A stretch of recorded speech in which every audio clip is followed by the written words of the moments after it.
3, 2, 1. Okay, live on YouTube. Good evening, YouTube.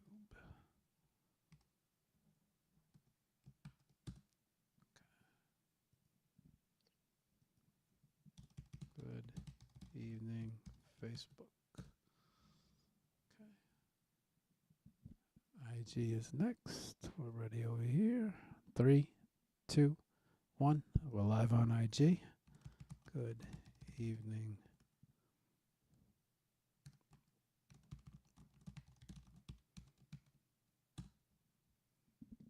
Okay, good evening, IG.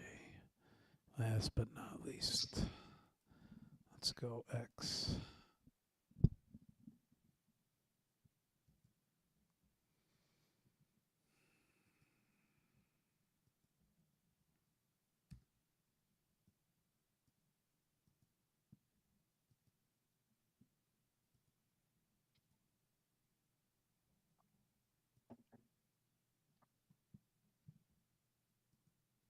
Okay, 3, 2, 1.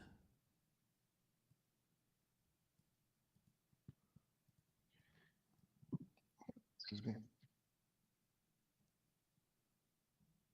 Ah, there we are.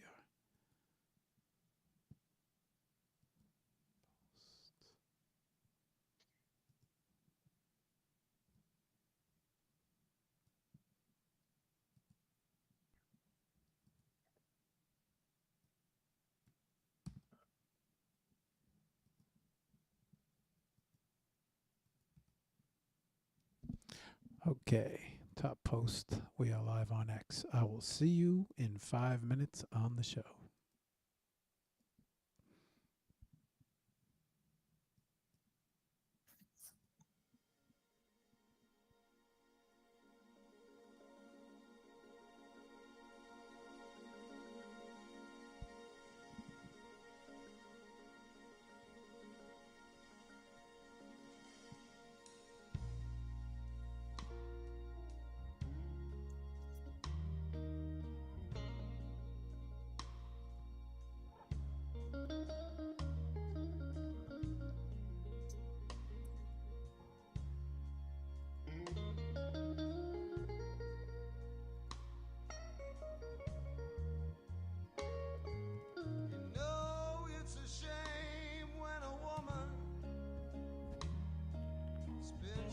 Time alone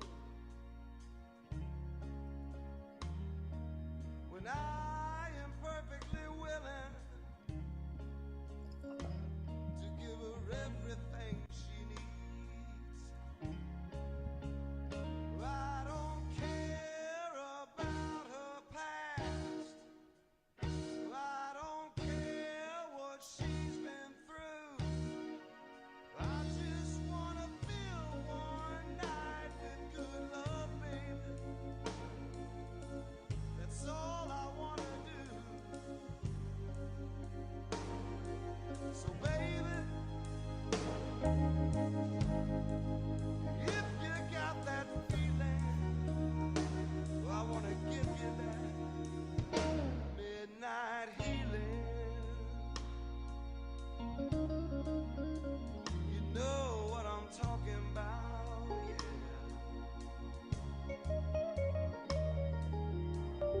Just turn the lights down low. Come right on over here to me. I know you don't want no commitments, baby. I just wanna set your body free. And I don't care what's going on in the night outside my door. I just wanna get your head right, baby. Give you all the love I got for sure. So baby,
What up, guys? What up, Josh? What up, Hito?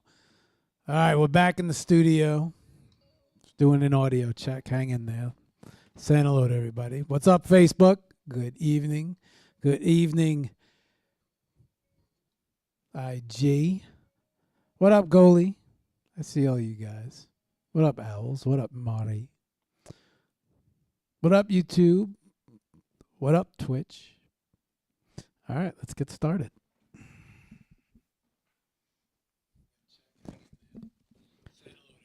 Okay, audio sounds good. Okay.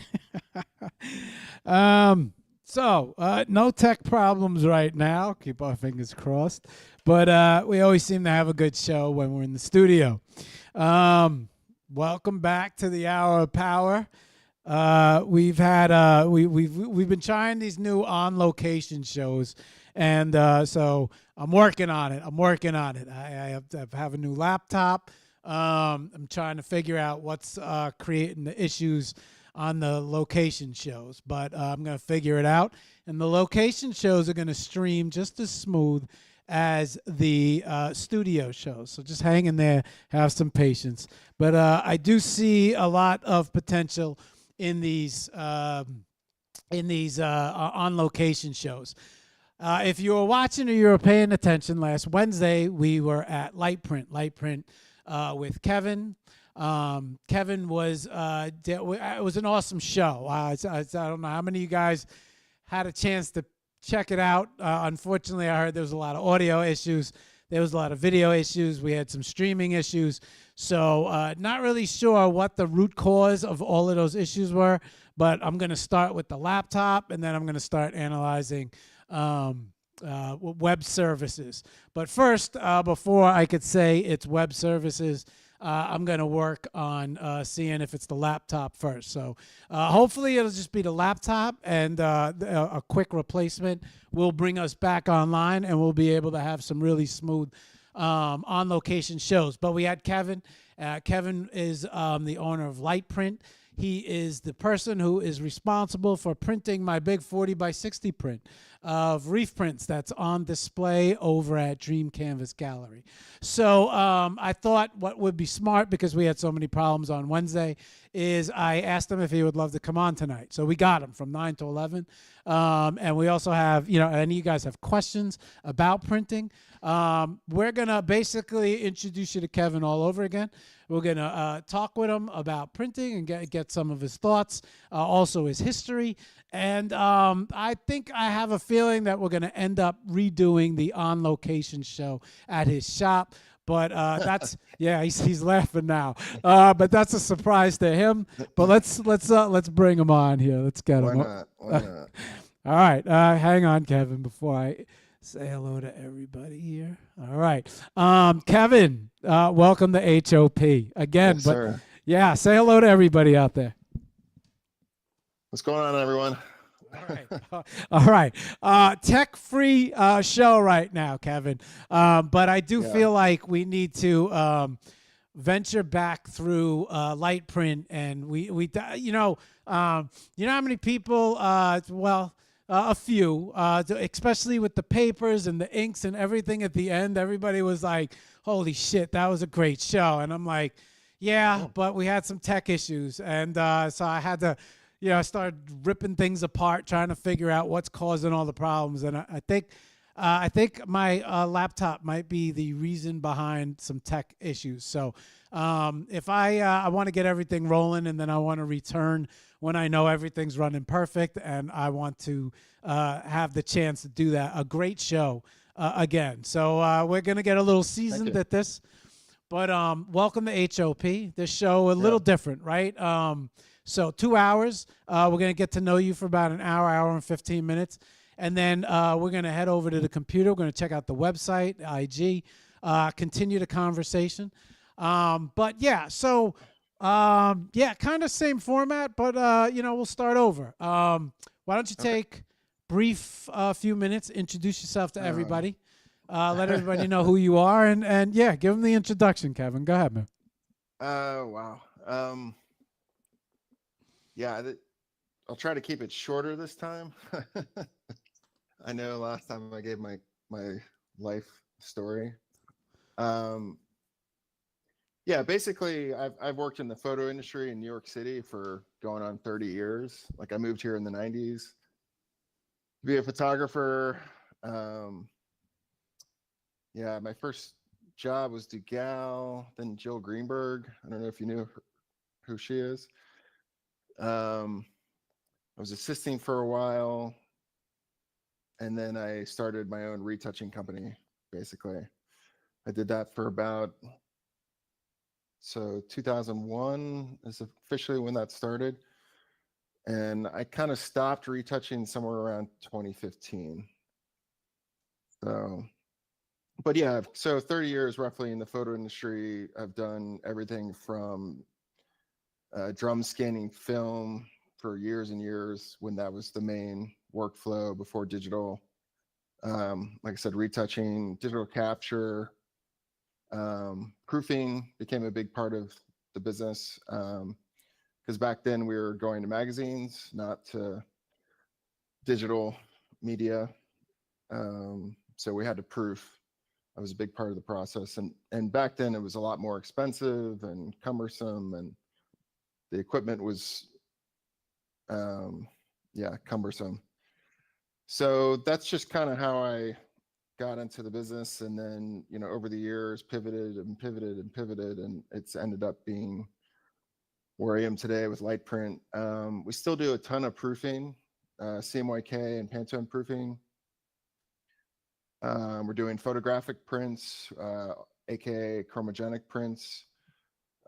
We just started doing silver gelatin fiber prints, metal prints, dye sub prints. G-Clay is a big one, another big one. See if I'm missing anything.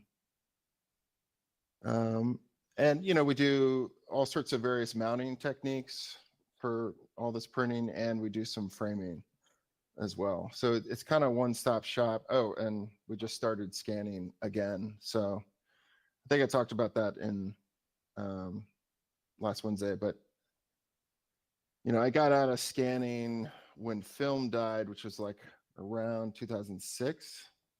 It was like phase one came out with the P30 Plus. I don't know if any of your listeners and your photo listeners might know what that is, but that back, I felt like kind of sealed the deal on film, at least for commercial work. So yeah, somewhere around that time, we stopped film scanning for commercial work. You know, obviously fine arts were still in need of scans, but it wasn't a viable market at that point. Now you're seeing this resurgence in film, and we just invested this past few years. I've been doing a lot of research, both in time and money, investing into film scanning. So I've got a brand new 2025 film scanning setup. That's pretty amazing. So, and we're also doing artwork capture. So if you're an artist and you've got a painting and you need it scanned, particularly we specialize in large pieces. That's something that we're specializing in right now, which is, you know, capturing that artwork and reproducing it so the artist can sell it, you know, make editions, what have you. So that's kind of me, my background, and the business where it is right now. Yeah, I've been in this sort of digital imaging world, like, I guess now, yeah, 40 years, 30 years in New York, roughly. But, you know, I went to school for this in the mid 90s when this was kind of all exploding or changing. You know, so I learned with some of the people that were developing color management for the first time, you know. So just been in it a really long time, and I'm kind of still amazed I still am in New York. Most people I know that, you know, moved with me during the same time, like getting out of college, like most of them are gone. You know, I feel like some people in New York just test people. And, eventually people are like, why am I here? But I'm still here, still in the same photo business. It's just, and I've seen it change over the years. So yeah, that's kind of my background. Okay. So it's different when we're sitting next to each other compared to Sure. right? Yeah. Yeah, I know. It's I enjoy the shows when you get to talk one on one. But our Mondays and Friday shows, we have guests for everywhere, all around the Sure. world. So Right. everybody got used to the streaming. Otherwise, I'd be flying people right into the studio to have a personal Sure. No, yeah, conversation. no, it makes sense. Leverage technology, why not? But it is a different feel. But Sure. we're gonna be best friends by the time we get done with all these shows. So, Cool. Kevin, what takes a real passion to stay focused on something for nowadays more than 5 minutes, especially with social media. But a lot of time has gone into dare I say the word curation of the right inks, the right papers, the right process. Also staying with the times, making sure that you offer anything. And, we had the pleasure to talk about someone that we are both fans of, which is Lick, Peter Yeah. Lick, and Yeah. his methods, right? And so, yeah, that I felt like was a really interesting bond because I even said, I said, this is some of the best. He was. I always felt like he was one of the better of the artists who displayed in a gallery. You went in, it was a real experience when you go into any of his galleries, especially seeing his work. But younger you, right? Especially were did you ever have any art or photography? I mean, you mentioned that you got into Yeah, this. I mean, I wanted to be a shooter when I moved here for sure. Okay. That's, what we would call it back then in the day. And, so when I went to school, I actually kind of double majored in printing in the printing school, which my school had a full printing. Like I said, that's kind of where the beginnings of color management came from, was this school of printing at RIT, mid 90s. So I did kind of a double major because they had all the toys like the drum scanners, and the photo department at that time was still pretty antiquated, like meaning it was just a dark rooms, film, still digital hadn't really come into the photo department. And so I did kind of this double major so I could kind of get my feet wet in that digital world that was kind of coming down the pike. But at that point it was in the printing school. But um anyway, I kind of lost my train of thought where I was going with that, but what was the question again? Just younger you, right? Any Yeah, influences and so things. when I graduated from the photo school, which is thank you for bringing me back. Yeah. We still kind of keep in touch with the professors, and the question was like, so are you shooting? Are you shooting? Are you shooting? Are you shooting? It's like, dude, I'm just trying to survive. Like, just trying to pay my rent. I'm living in New York. And it was a weird time. Like there was a lot of established guys back then, like old school, and I feel like back then, like it was, you really kind of had to have that track record, just having been in the industry for a really long time, and it was kind of hard to break in at that time. I feel like now with Instagram, maybe, I mean, it's harder in a different way. Let's put it that way. I'm not going to say it's easy by any shape of the imagination. It's just a different thing, from 90s New York City photo scene, which was really kind of being dictated by the magazines, right? Like they were the creative directors were the ones, or photo editors were the ones picking kind of the winners and Yeah. losers of the photo world back Yeah. then, right? Yep. Sounds like you remember. So yeah, I mean, these days it's like how many followers you have, it's just such a different thing. Which I guess is a good thing, right? It's this idea of no barrier to entry kind of thing, no gatekeeper, right, as they call it. Anyway, so yeah, my professors would always bug me like, "Are you shooting?" And I'm just like, I'm happy doing what I'm doing, and and I was okay with that. I kind of always saw shooting as kind of just another compromise in a way, meaning like you still had a client and you still had to fulfill whatever they wanted, what they were looking for. So it wasn't a total creative outlet, right? Yeah. Yeah, So yeah, I get it. so I kind of got to a point where I was like, I just want to like do my craft and get paid for it, like a journeyman, musician, like I want to do my thing, make a living, and then maybe I'll do my own stuff on the side kind of thing. And I still kind of think that way. I'm like, one of these days I'm going to make that, I'm going to sit down and work on that image and make that print. And then I'm like, it just never happens because I'm so busy. It's like the shoemaker's children, whatever that. Plumber's pipes are the ones that are always leaking. Yeah, something like that.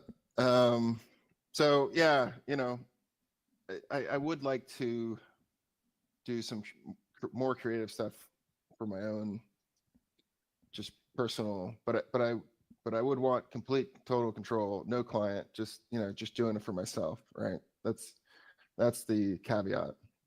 And that's the whole point of like having the craft that you're paying the bills with, so you can have that freedom to do whatever creative, whatever creative itch you have. Hey, quick question. What was your, if you were able to be creative, what was your choice of shooting, or what Well, did you favor? I was kind of portraits, landscapes. um, you know I have two daughters, and it's kind of revolved around them as they've grown up. Just um, yeah, it's one of the reasons I really like Peter Lick. Um, I think there's a few interesting things about him. Just if we're gonna talk about Peter Lick, um, I think he's outside of the art market. Like he managed to do very well, at least as far as dollar amount of selling his work. So he did very well financially, while still being outside of the art market, really. Um, I know a lot of people don't take him seriously, right? When I talk to other people that are in the photo world, and He shoots a damn good photo. yeah. Well, look, I mean that this is kind of one of those things. When I remember when I went to photo school, it was like, in a way, they kind of killed the passion for shooting, because it was like everything had to suddenly have a concept behind it. Everything had to be conceptual, and I just like to take cool pictures, you know. And so that's kind of what I love about Peter Lick, is like he just takes beautiful pictures, which is exactly what we're told not to do at art school or photo school, for me, right? Like, it's this. Anyway, so I think he's interesting. One, because it's a very high end product, like very high end.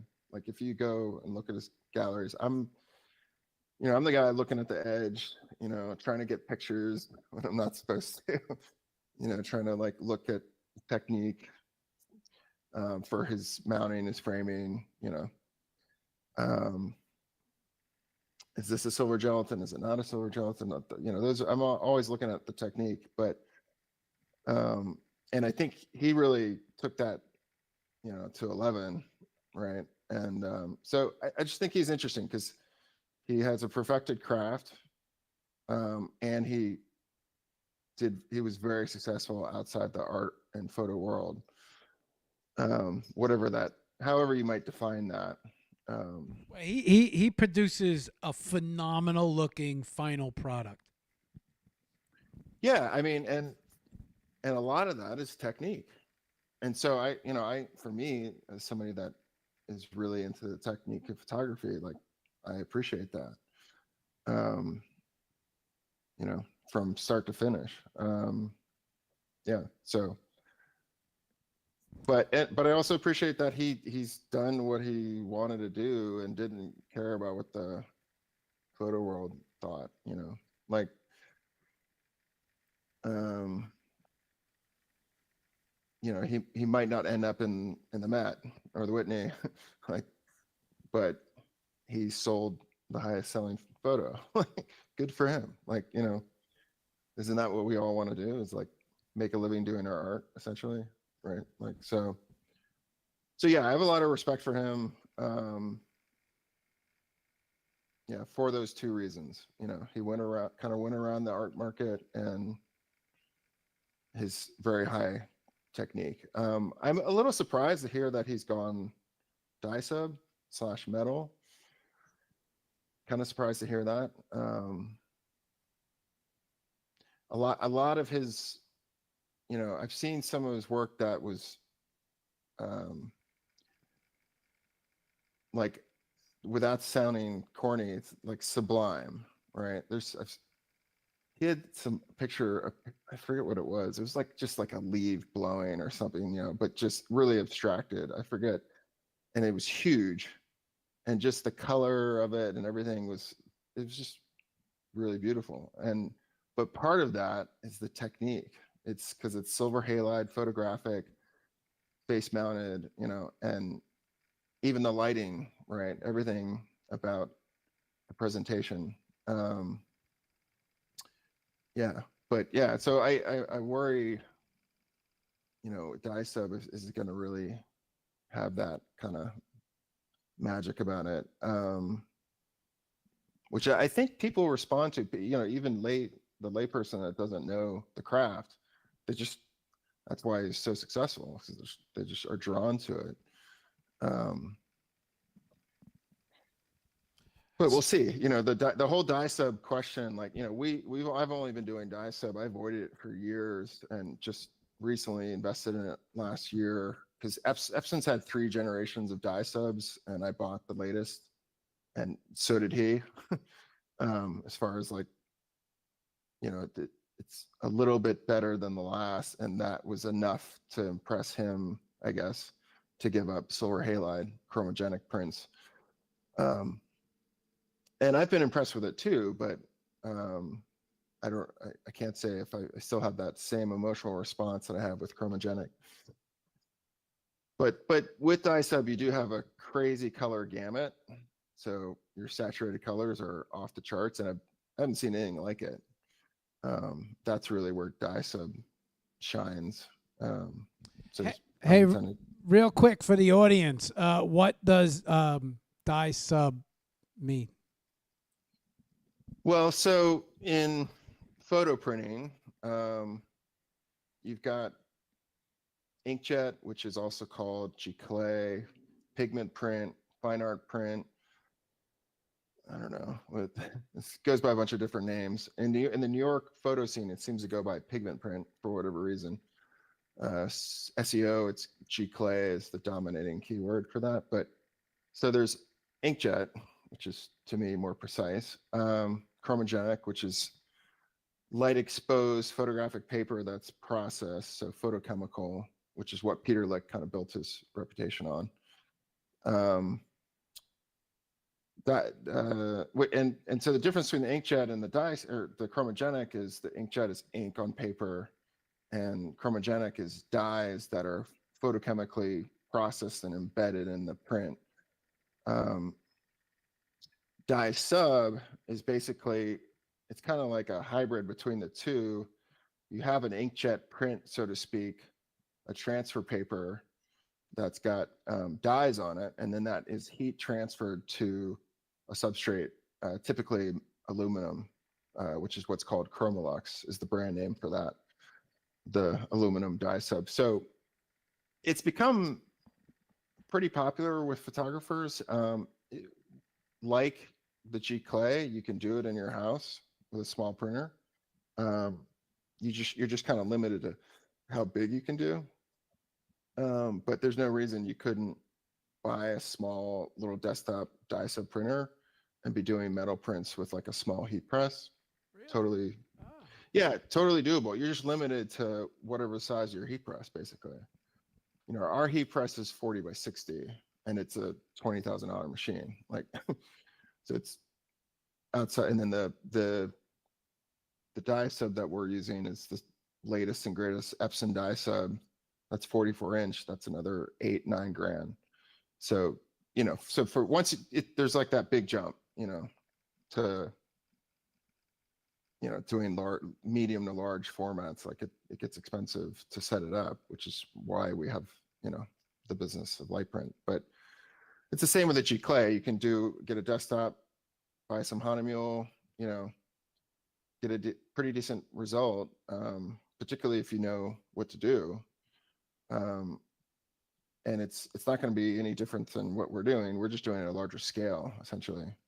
And, you know, we, you know, really know how to use that stuff because we do it every day. So yeah, and then the chromogenic is, it's digital chromogenic, meaning it's exposed with lasers from a digital file. That same photographic light sensitive paper can also be exposed with a negative and in a dark room. We're just exposing it digitally, essentially. You know, with the resurgence of film, and now, you know, one of the reasons film has kind of come back is because it's easier to scan this stuff at home. You know, like a 35 millimeter and a macro lens and a little light, and you're off to the races scanning film. So that's one reason it's become popular again. But to me, it's kind of sad. You're scanning film and then making an inkjet. You know, it's like something's missing there. But you know, the sad reality is the chromogenic print. We have 10 years left as of, you know, Fuji just announced that. So we'll only be able to get materials for chromogenic for another 10 years, and then it's over. Do you think maybe somebody else might pop out with a paper? Well, I mean, yeah, I guess it's like film where, like, you know, I remember there was a Kickstarter years ago, like where they were some guys in Italy were trying to buy this old Italian film manufacturer plant and get it running again, which was really cool. I don't know if they were even successful. This was probably 10 years ago, but obviously, yeah, film's had this resurgence, and that's because people want it. You know, I mean, with chromogenic prints, you know, is there going to be that kind of demand? I'd probably not, sadly. You know, that's just, yeah, because the die sub does have a bigger gamut. Like it has and they're both dyes, right? So if I review the printing processes again, you've got, you know, the G Clay, ink on paper, chromogenic dyes kind of infused in the paper through a photochemical process. And then the die sub, you know, you're heat transferring an inkjet of dyes to a media. Those are three processes essentially. Like I'd say the die sub really is kind of taking over the chromogenic market. There's still some issues with, I would argue that they haven't quite got the ink as stable. The dye sub is not as stable as the chromogenic dyes. For years, Fuji Crystal Archive was what everyone wanted because it's Fuji Crystal Archive, you know, keyword archive, you know, and I've got old prints, you know, of my daughters from 20 years ago, and they look the same. And they're Fuji Crystal Archive. I've got, you know, some mini lab printed photo from 20 years ago, and it doesn't look the same, right? Because it wasn't Fuji Crystal Archive. It was, you know, random photo paper, photo mat kind of. Anyway, so the archivability of the dyes, both in chromogenic. I mean, all three of those, you know, the archivability of the inks, archivability of the dyes, matter. And that's probably the last thing I think that I've heard Epson's still kind of working on that for the dye sub, is trying to get their dyes to be more, to last longer, essentially. Your opinion, right? Well, you know what? I got questions, and I don't want to. Should I ask? I should ask now because we're here. Yeah, because I'm not gonna remember later.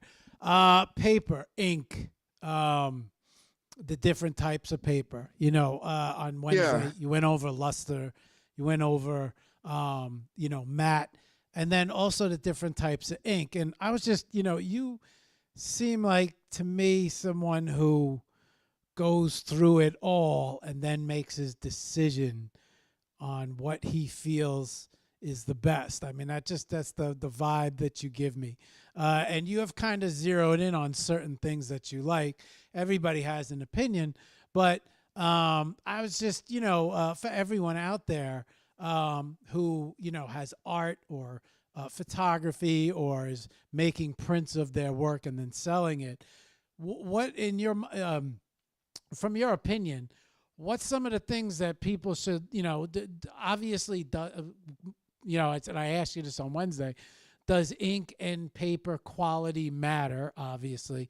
And, what's some of the stuff that people should be looking for when choosing a printer or it's when working with somebody? What are the, maybe what are the red flags that might say, or, the green flags where you're like, okay, you know what? Full steam ahead. I got to remember these other questions, but I'll hit you with that one right now since we're on the subject. Okay. Yeah. Well, for me, I usually, if someone actually comes in and we meet with them and we're showing them samples of all the papers and everything that's possible, I'll usually try to ask them, well, what are you trying to do? How do you want to mount this? How do you want to frame this? How do you want to present this? And they may know, they may not know. I mean, I know me, I've got like an image in my head of something, a piece I want to produce that's been in my head for probably years. And I know exactly how I'm going to do it. Right. So like the print is almost like a secondary thought to like, well, it's going to be mounted like this, framed like this, all these sort of considerations. So yeah, I think the artist wants to figure out what they're trying to do. I mean, and that can be broken up into categories like the photographer, the painter. Painter, it's pretty simple. They're trying to reproduce their paintings so they could sell them, generally speaking. Typically, the best thing for that is Giclée matte. It's going to come closest to their original art if it's printed on a matte paper, captured well, color managed, printed well, color managed, should match their original more or less, and they're off to the races to reproduce it. So painters, Giclée mounts and frames very easily. It's a piece of cake, so you don't really need to worry about how you plan on framing it. You just kind of have to get the sizing right. If you're going to say buy a prefabricated frame, you'd want to get the sizing right before you do that.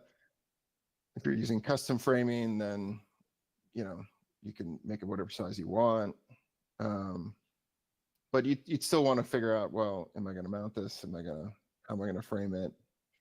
Those kinds of questions. But so there's the artist, the photographer. Typically, it's going to be Giclée, Burita, luster, some sort of Giclée inkjet that has a photo black, so it's got a rich photo black. Not always. There's definitely photographers that use Giclée matte. So I'm not, it's a personal choice. For me, I prefer photos to look like photos. So photo black, luster paper, Burita paper, these types of things. And then if they're scanning film, 100% C print. I mean, it's going to look the best. It's going to look the most photographic, you know, like, and especially now we're scanning film again. It's like most of those clients are doing a photochemical process of some kind. Like we just scanned a bunch of film that Martin, this colleague of mine, Martin Axon, is doing platinum prints, and they look amazing. You know, platinum is another photochemical process. That's yeah, black and white.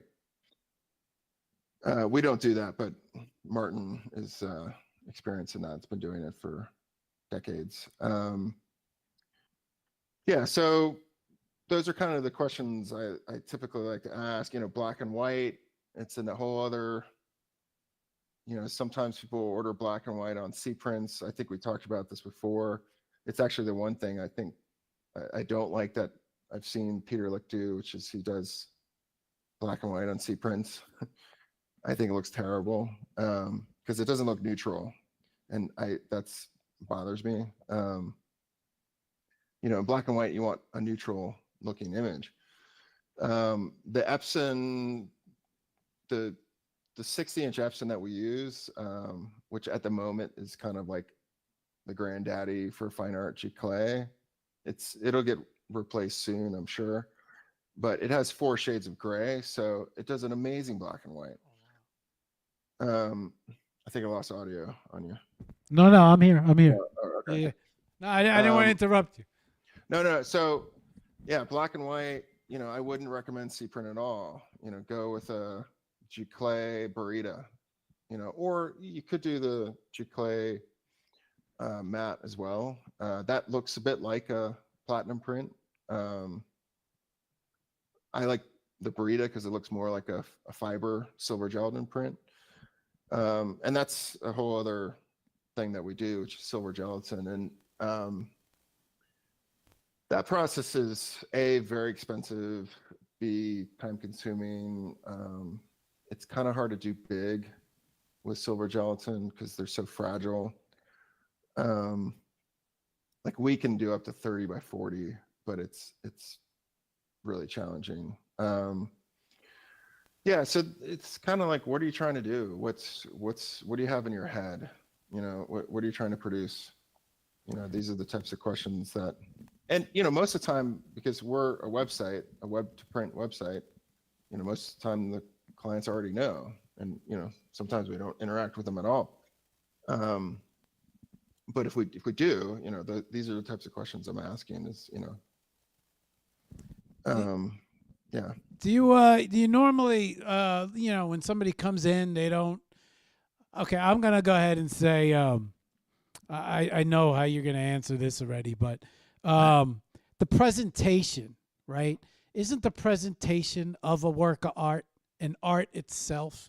I mean, you mentioned it so many times before that you know, what you decide to print on could really have an effect on the piece or the way the piece shows, whether it you know, you go for gloss or matte or you know, luster or the different inks. Everything plays a part.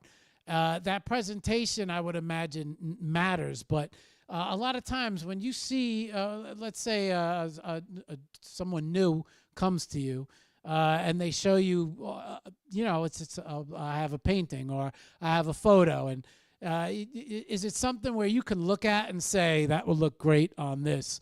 And it's like, is it just embedded in your blood at this point where you kind of have so much experience to the point where you just know? I mean, yeah, yeah. Well, I would just say, you know, I don't know, because I'm me, right? You know, I have my own hobbies, and I always kind of think about it. Like, I'm really into cars and like working on cars, and like, you know, I always think about it like the machine shop. You know, those guys really know what they're doing, right? Because they do it every day, all day long. You know, so I'm not gonna have their expertise. I'm just not. You know, and yeah, so it's like, do I have similar kind of expertise? You know, probably. You know, I mean, I hope so. As long as I've been at it and doing it every day, you know, I sure hope. I've got some expertise. But on that note, like everyone has their own opinions, and you know, sometimes unfortunately egos can get involved, and you know, photographers are notoriously egotistical. Yeah, so yeah, you can sometimes butt heads with clients, you know. Try not to do that, obviously, but try to be as diplomatic as possible when recommending something. Um, yeah, I don't know, but yeah, so yeah, I'd like to consider myself an expert. I mean, you know, I do it enough.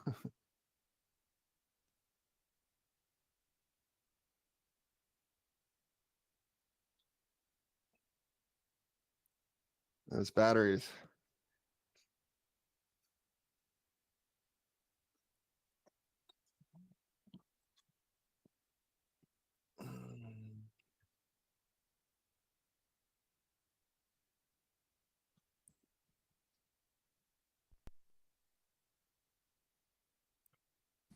Well, he's Check. doing Yeah, that. Oh, okay. I I'm think just it's gonna look. I think it's time for new rechargeable batteries. Yeah, just let my cat out 1 sec. No worries, no worries. Um, okay, all right. So very interesting stuff here, guys. If you guys got questions for Kevin, I hope I uh, don't regret letting the dog out. if you guys got questions for Kevin, feel free to drop them in the box when we head over to the computer. We'll show you. We have a plan to show you his website and everything, but we'll get to his questions as well. So Kevin, curious, what was the see if I could pull back as many questions as I had. What was the switch? Obviously you were shooting, but how did you end up in Oh, the whole? yeah. Well, you know, at that moment in time, it was an opportunity to get into retouching. Like it was like, you know, laid in front of me. You know, I would have been stupid not to take it up. Like, um, just there was a lot. It was very lucrative back then. I'll just say that. You know, it was a lucrative field to be in. You know, even not being like, you know, back then, like I don't know. Have you ever heard of Box Studios? I don't know if any of your listeners will. No, Or Raymond Meyer. Do you know who Raymond Meyer is? no. So Raymond Meyer, he's another one to look into. He was definitely another one of my heroes. Like he was, I think he's Swiss, a Swiss fashion photographer, fashion and still life. Um, he was in New York, down on Broadway when I first moved to New York, and like all I wanted to do was work for this guy. And he had all these, you know, stories and covers for W magazine. I don't know if you I read it. know. Yeah. So, you know, he was just doing kind of like really cutting edge stuff using digital technology in the late 90s. And I just, yeah. Anyway, he partnered with this guy named Pascal, who opened this retouching studio called Box Studios. And I interviewed with him as well. I didn't get either job. This is, yeah, but Box Studios became like the premier retouching studio. The guy Pascal, he's even in Sex and the City 2 with Patrick Demarchier, like on set. Like, so this guy Pascal kind of became a personality as a retoucher because it just kind of became a thing. If you know, like a new career path that didn't exist before. Um, like I think Pascal had once been a makeup artist, right? And then he parlayed into retouching, you know. So it just was a good time to be a retoucher. Let's put it that way. And it seemed like, you know, I was kind of bouncing around trying to pay the bills as a freelancer, assisting, trying to shoot, doing some retouching on the side. And, you know, I remember the guys I was working for, these other retouching studios, I was like, I'd rather just do what he's doing than work for him.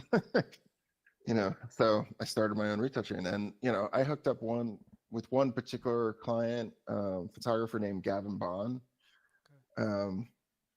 And we became good friends, and he's still shooting. You can look him up on Instagram.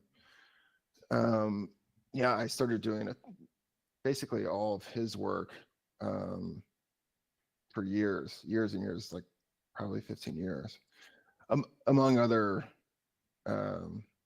clients as well. But so yeah, it was just kind of like right time, right place.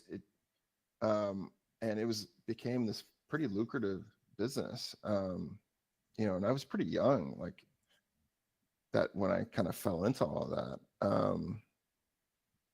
So yeah, and it was also kind of vindicating. So I think we were talking about our parents, right? Meant success. Yeah, you know, my parents were like, "You're not gonna make it," and I'm like, "I'm doing okay here." So yeah, I mean, retouching at that point in time was kind of a great place to be. And then, you know, and then it just kind of started to change so many different ways, and the business changed, and you know, magazines died sadly. You know, I mean, they're still around, but you know, I don't know. Do you buy magazines? Yeah, just out of curiosity, why, from your opinion and your experience, why was retouching such a, what made it so lucrative? Well, because back then, like,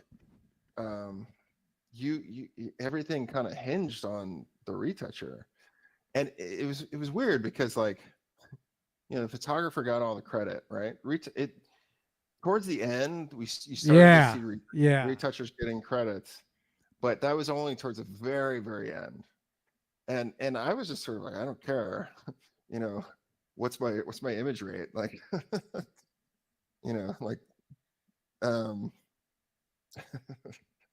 yeah, I was just like, you know, so to answer your question, like, it was one of those things where you needed, if it wasn't something anybody could do, is the best way I can put it. You know, the scanning was challenging. The retouching was challenging, especially retouching film, really challenging, because it's unlike digital. You know, digital, there's no grain, right? Because of that, it's a lot easier to retouch digital. Retouching grain, particularly a good scan, can be really difficult.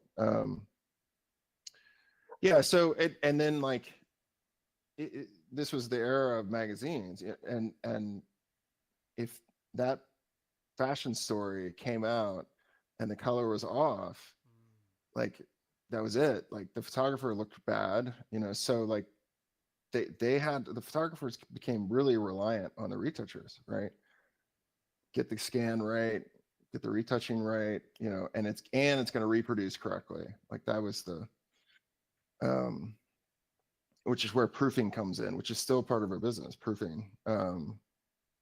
So yeah, I mean, it was an important position back then, because if the magazine came out and, like, somebody was missing an arm, or, you know, and that stuff happened, like, we would laugh about it, because, you know, we'd pick up some magazine and you're like, oh, they got rushed, you know, because that was the other thing. Like, it's not like with digital you can just change it.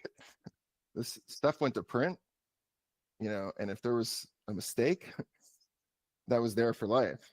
And it happened, you know, not for me, of course, but yeah. So it just was, and the magazines at the time, I guess, were making so much money, they didn't really care, you know, like, they had good budgets for the retouching, and it just became a critical part of the process for print.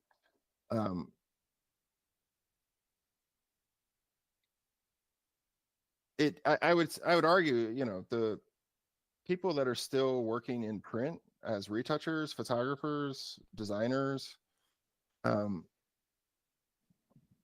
good retoucher is still very important, right? I always said that the photo in the editing room, that's where, you know, that's where a lot of times that's where the magic happens. You know, like, great editors could really take a mediocre shot and bring it to life in ways that you could never imagine. There's been so many times where I've shot and I'm like looking at it and I'm like, but then you get it, and you start going to town on it, and you bring it to life. And so to me it's the same thing with film. But go ahead. Well, I was gonna say that, like, that's a good point. Like, when you're asking me about all these things with print technologies, and that's all well and good, but if what you're throwing at it is crap, it doesn't, it's, there's only so much the printer can do, essentially, right? So the file is everything, right? My photo teacher used to quote Ansel Adams, it's the negative, stupid. Meaning people would ask Ansel Adams, by the way, another hero of mine. People would ask Ansel Adams, how'd you do this print? How'd you do that print? And it's like, it's the negative, stupid. Like, and it's true with digital print, it's the file. It had the detail has to be there, the luminous qualities have to be there, all the things that you want out of that print have to be there, for it to do what you want the print to do, which is, come off the wall, live kind of off the wall. Is it the retouching that led to the printing? Yeah, no, 100%. I mean, I'm basically retired as a retoucher, but I'll still, occasionally we'll get a job, and I'll just ask the client, I'll be like, do you want me to just make some moves on this? And they're okay with that. I'm okay, no problem. It's fast. We try not to do that, just because it's sort of, it can open up a Pandora's box. Yeah, well, then they got somebody to blame if they don't like something, right? Yeah, sure. And and the flip side of all this was, sorry, my dog is, excuse me. It's all right. It's okay. I got a dog too that looks like she needs a little help. Yeah. Okay. Once again, guys, so I thought I was the only one who got up in the middle of the show to walk a dog, but no, it's cool. It's cool. I'm gonna have to actually. They're my dad's dogs, technically. What was I saying? And as you answer it, I'm gonna actually help my dog off the wood floor. But what? So it was the. I think we were talking about how. You might jump in on the retouching, but the retouching led to printing. Well, yeah, I mean the retouching led to proofing, and then proofing kind of became the core business, and then that's kind of parlayed into all these other fine art printing, and then now adding scanning again, more fine art through that. But yeah, it's all related essentially. It's you go where you think the opportunity is, essentially. And I got out of retouching because I kind of aged out of it in a way. Like, I feel like it's kind of a young man's game. I don't know. Like, I'm 51, so I don't want to sit in front of a computer for long hours. Holy shit. Yeah. To me, editing is one of, I used to love to edit. And now editing has become one of the harder tasks of the complete gamut of a photo shoot, because exactly what you said, you will sit at the computer for hours. Let me tweak a couple levels. Let me try these colors. Let me see what this looks like. Let me see. Next thing, you could blow 6 hours fast. And if that's my own work, great. Yeah. Well, but, yeah. Yeah. Yeah. Let me ask you this. Shit, I had a good question, and in the quay here. When it comes to you've seen having so much time and experience, especially over the course of time. you've seen so many different ways. I mean, in the beginning, editing was, they would have to cut with a scalpel, right? And then Yeah. obviously Photoshop comes along, and now we're actually in the age of, AI is slowly developing. Um, your thoughts? I mean, is Well, Photoshop still your go-to? Do you feel like AI is now yeah, gonna go ahead? yeah. That's a good. I'm still very much an Adobe product, guy. Like, excuse me. I'm expecting, PDFs that were made in Illustrator typically, uh, for like say packaging design. That's the most right for fine art. Yeah, I'm expecting a Photoshop file of some kind, preferably Adobe RGB, right? Flattened TIFF or a max quality JPEG. JPEGs get a lot of flack, but if it's max quality JPEG and you only save it once, it's totally fine for our fine art. Yeah, I feel like 30 years ago, someone was like, "No, you can't do that," and it's like, it's JPEG. Max quality JPEG is designed to be like your sort of final file that gets moved around so it can be printed or distributed, right? You're never supposed to edit it. Like that's the key. You don't go back in there and make changes. That's what you have a master file for. Because you can theoretically, if you save a JPEG multiple times, you can actually change the color because JPEG has some compression. But anyway, but if you only save it out once, it's totally fine as a final to be distributed, to people like me to print. Anyway, but lost my train of thought there. I was learning. Yeah, the gamut of just watching all of the different Right. Oh, technologies, and it's yeah. So Adobe products, right? even Sorry. Adobe has implemented a lot of different little AI. Yeah, sure. I so you know, we have a client. He's on the West Coast. He uses a special program that he likes, for raw conversions, and he's doing his own thing in that. And he's exporting TIFFs, and we had a conversation, and I'm like, well, what does it look like in Photoshop? And he's like, well, I'm not using it in Photoshop. I'm using it in, X, whatever. I'm like, what? Like, so I typically, for me personally, Photoshop's the last place I want to see it, right? Because there's capture software that you're going to shoot and process and do work and all that stuff. But I'm going to want a final, ready to go flattened TIFF or max quality JPEG. That's what we want for print. For photo and illustrations, for if it's a layout that's vector, it's different. We need a PDF, but I don't want to get too in the weeds. But basically, yeah, I typically I still use Adobe products, but I see all these other things coming out that people are using. Like, I'm like, I don't know what that is, and yeah, we do get those calls, and I'm like, I don't know what you're using. Is that raster? Is it vector? What, because the questions usually revolve around resolution and detail, and because a lot of these programs, they're kind of like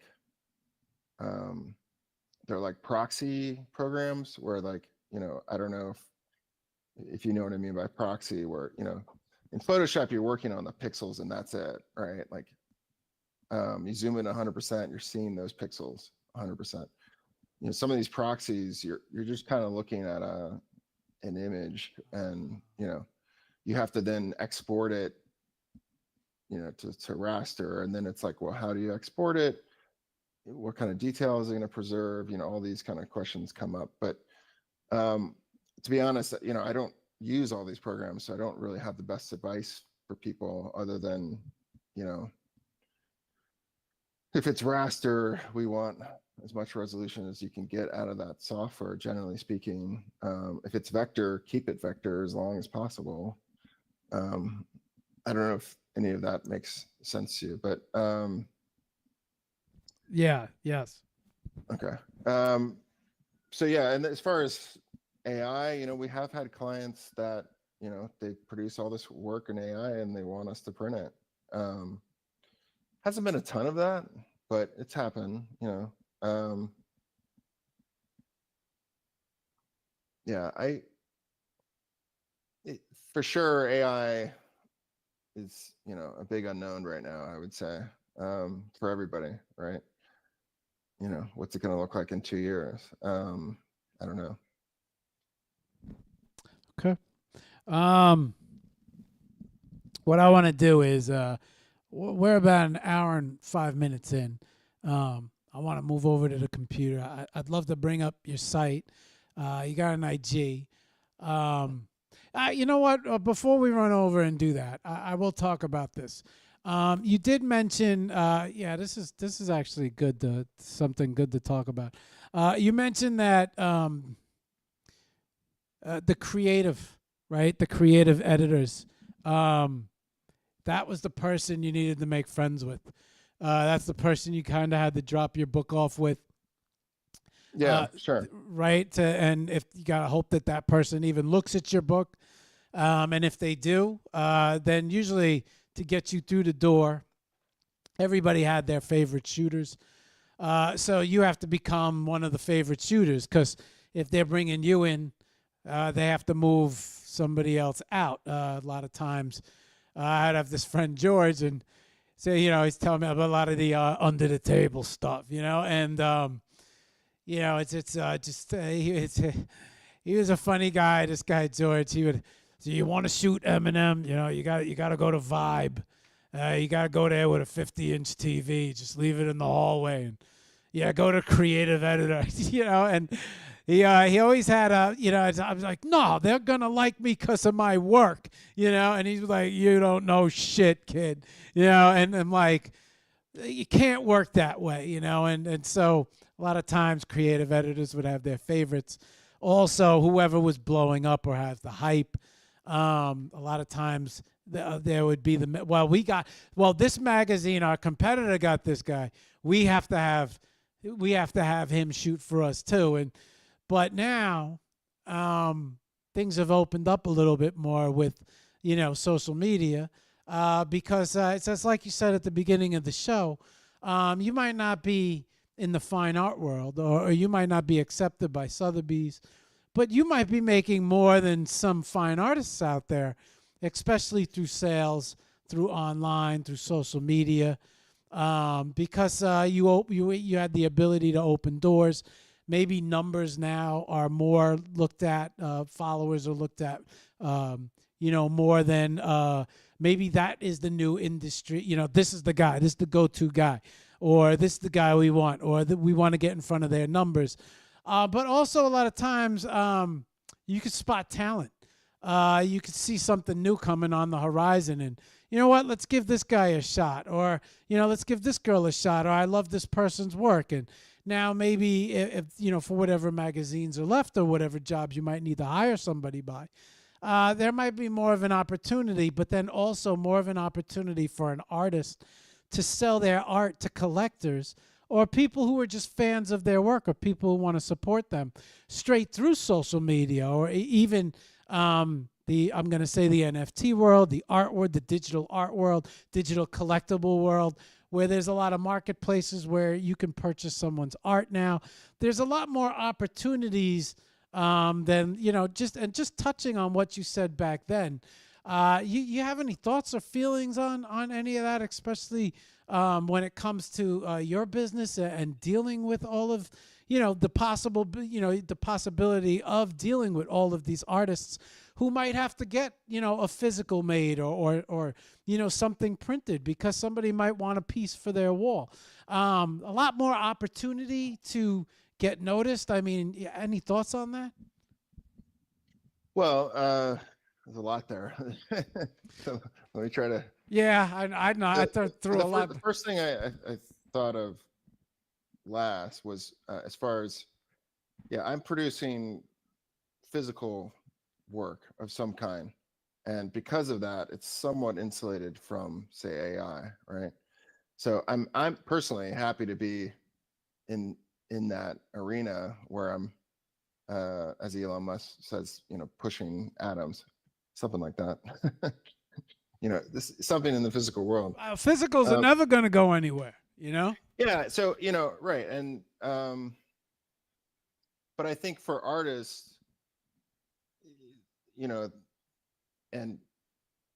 I think it's important that they keep that element for that exact reason, that, people are going to always want something physical to collect, to present, to, and then to your other point, the whole art market, I feel like, has been turned upside down. I'm probably the last person that should be commenting on the art market, but from what I can see, just, as kind of a tradesman in the art world, it's spanning the gamut from really high end, old school stuff to like, this kid is selling a ton of work, and how that happened, we don't really know, but it's happening, right? Some sort of viral something or other, and suddenly they're off to the races. So it's kind of like you have the gamut, and I've heard of galleries that have been there for 50 years or closing their doors, just because they can't sell anything, especially can't sell anything expensive. And then, all these stories I hear about NFTs. I mean, I don't know a whole lot about it, but I have heard those few stories, like this guy suddenly had $1 million. Like, how did that happen? It's interesting because it's almost like the art market has a lot in common with the crypto market, in the sense that, people are buying art because they expect it to appreciate, or they're buying art because they like it. It's generally one of those two things. So yeah, I think it's a great time to be an artist. I think, for that reason, you can kind of, operate outside of what is the art world, and, do very well for yourself. Yeah, you have to. I think you got to be a social media marketer. 50% of you has to be. Yeah, right? sure. Yeah. Sure. I mean, and that's, I'm terrible at social media, like terrible. And part of it is like, I just don't want to do it. I think it's work. It's work, but it's also like, And it's an art to it as well. yeah, sure. Like everything. Yeah, I remember hearing that Keanu Reeves didn't have any social media, and I was like, okay, I don't feel so left out, like, because I barely use it. I think it's just like a Gen Xer sort of mentality, and I'm learning that I need to use it, and we will be posting a lot more on the IG, so not to worry, but it is work, and I'm generally kind of a private guy, and like, I leave my work at work, and like to enjoy my time with my daughters, and yeah. You know what? I want to. I don't want to bring. You know what I want to talk about real quick, and then we're going to transition. And let's bring up your site. Let's bring up your IG. We'll at least show some stuff that's on IG. But we could also go through what you offer, and then just show everybody how the site works. Before we jump over there, I have a friend, Josh. He's probably watching. Right, you're actually speaking to the you're not only speaking to IG, but you're speaking to the NFT digital art world right now, and they do believe in physicals. They do like physicals. When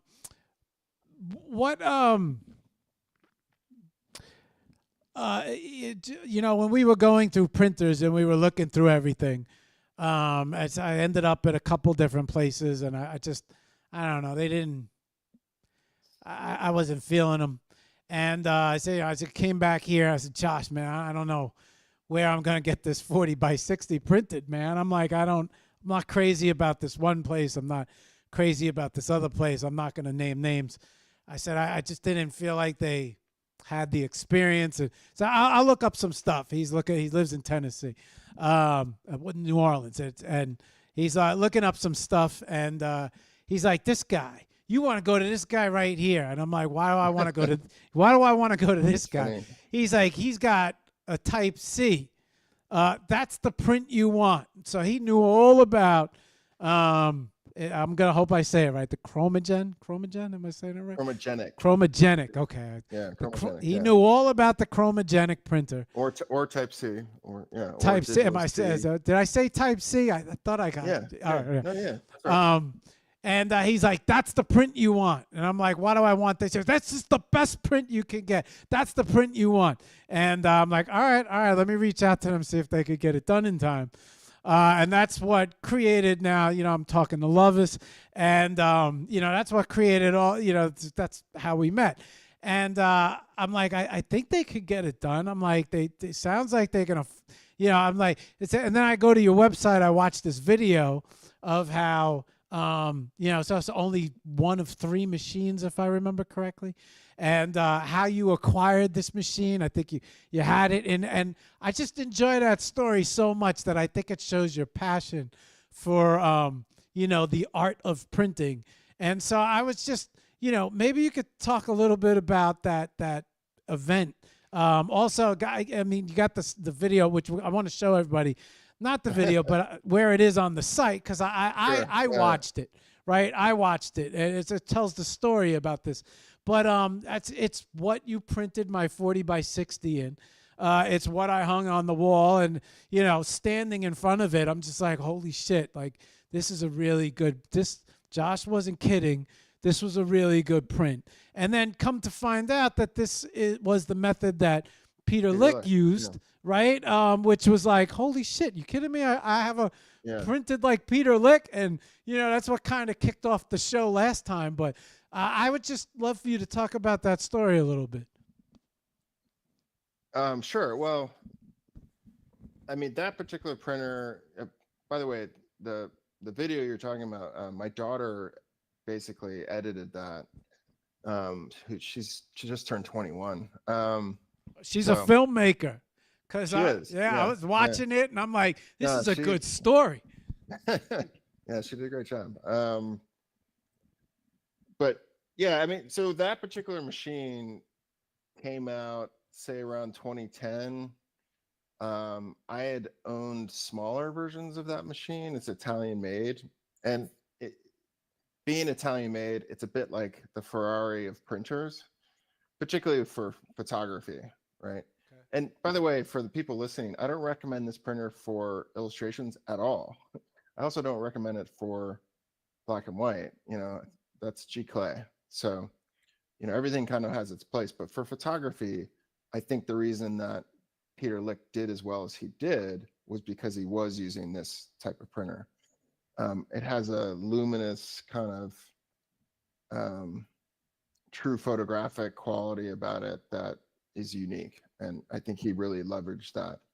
And actually, that's kind of, I wonder if he will continue to do as well as he has, moving to dye subs. It's kind of a question mark. But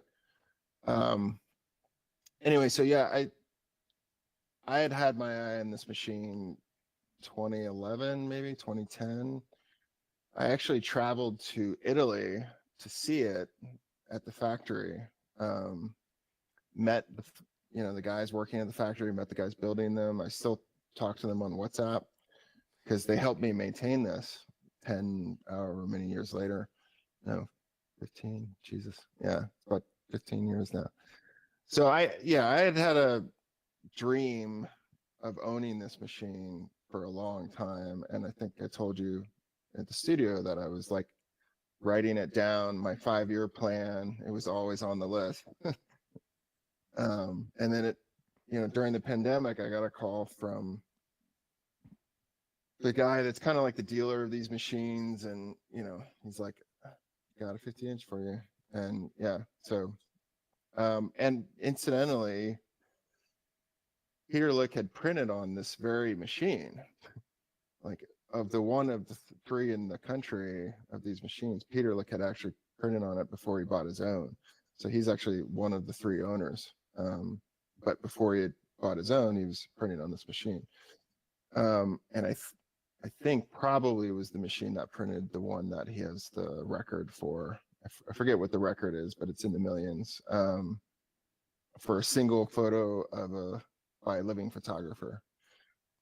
It's disputed. People say they don't believe him. Interestingly enough, but I don't know why you would make that up. But anyway, so yeah, I just kind of always had this dream of owning this thing, and you know, it's amazing. Like for me, when I think about my own work for photography, I want it to be on that, right? Just as long as I can, which is probably going to be 10 years, but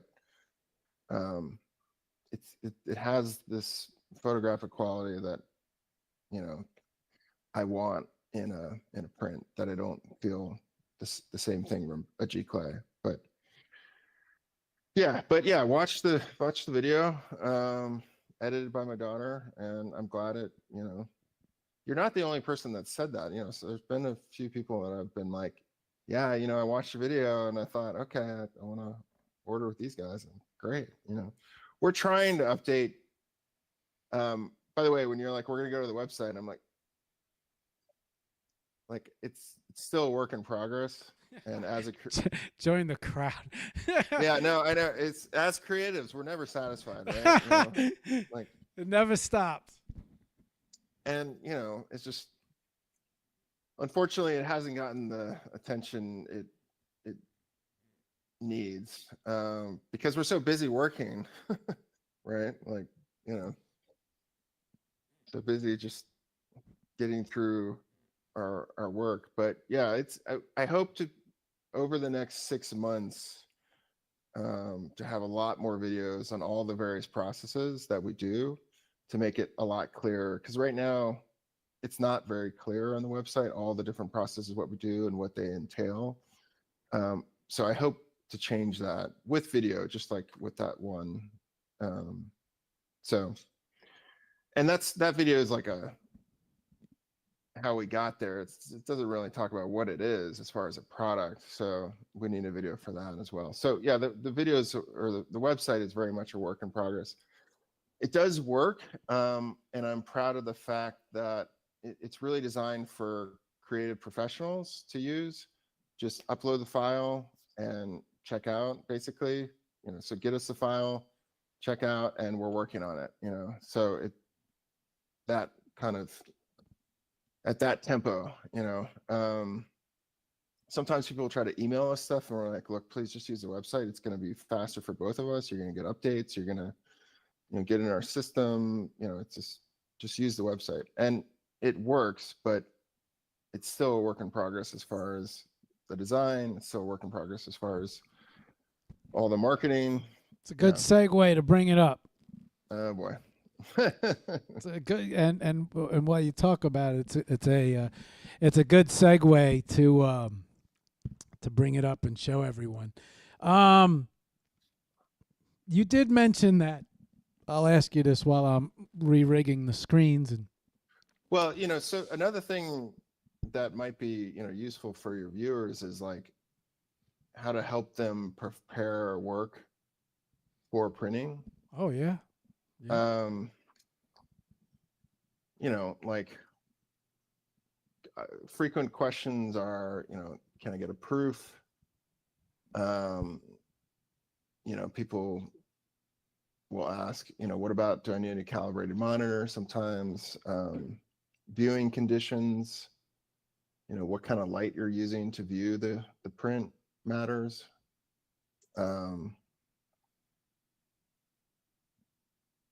Sizing, you know, how you set up your file. We're generally looking for a file that's ready to go. Again, if it's vector, it should be a PDF. X4 is what we typically request. If it's an image, Adobe RGB, sized, including borders, at the highest resolution that the artist has. That's pretty true for most of our processes, with the exception of maybe black and white. Black and white artists can submit a grayscale 2.2 would be my recommendation.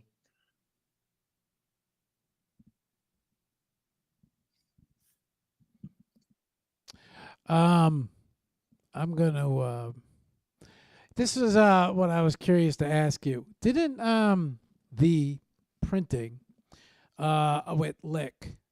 Wasn't it originally backlit, or do I remember this correctly, that his prints have lights or they're backlit from behind? But I don't know, honestly. You might, I mean, they're all reflected light prints, right? So they're not right. transparencies. But he might have had, like, you know, glow lights behind his frames. I don't know. I don't remember, honestly, but It's not. That's not. It's not going to be the same case with a metal with aluminum print now. There's going to be no way to. well, I mean, a lot of his pieces, he's framing, right? So even though it's acrylic face mounted and it's backed with aluminum generally, and so it can be a piece of art on its own without a frame. But he typically would frame them, and you can do that with metal too. A lot of people with metal do boxes. You can do either. You can float it, where the metal is kind of floating off the wall, and you can't see, you know, like a bevel or a side edge to it. Or I see boxes. That's popular. Do you see printing? Do you see printing, the art of printing, or do you see anything interesting coming down the line, as far as the technology of printing that might change? Well, I would say that the dye sub that Epson released a couple of years ago, you know, it's still pretty recent, was a big step forward for that technology. I do expect them probably to have another generation where the dyes are more stable, you know, as far as archivability. But I would say that the dye sub is probably one of the biggest, besides Epson, you know, changing the game, say like 15 years ago or however many, maybe 20 now. Geez. Like I don't really see something new on the horizon. And when I go to printing shows, it's funny. A lot of it is like they're not selling printers; they're selling cutters, because so much of the print world is the finishing world, right? You know, mounting, cutting, and all this. It can get really elaborate now.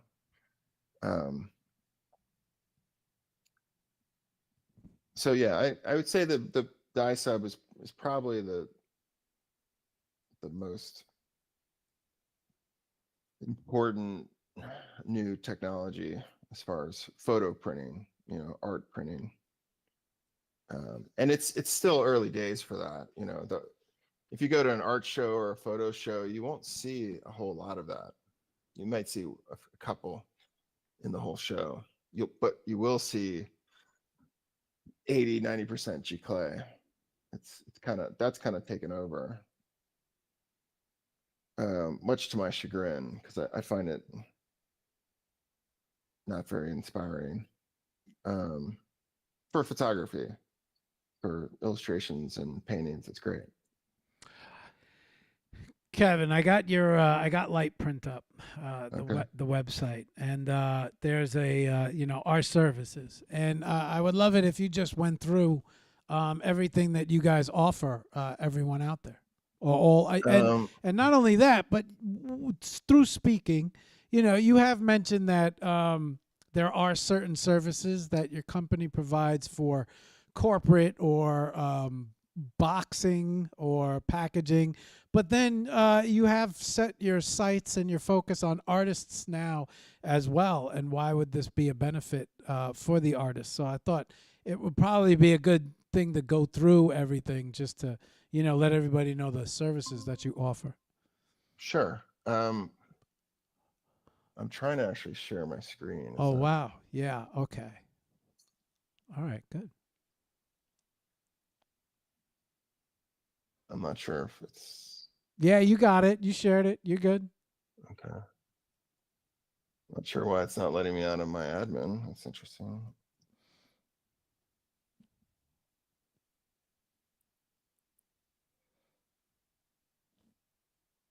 Oh, we lost Kevin. He'll be back.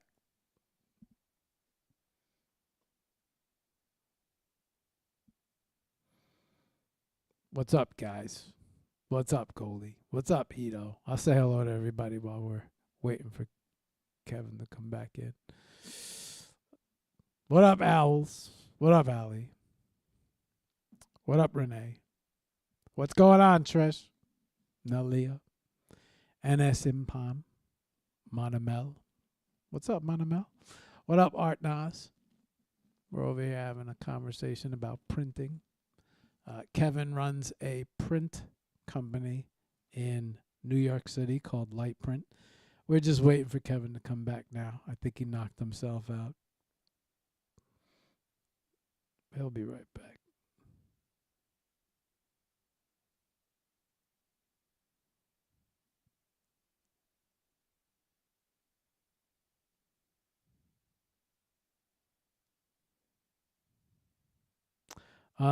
So for those that don't know or are not aware, Kevin was responsible for Kevin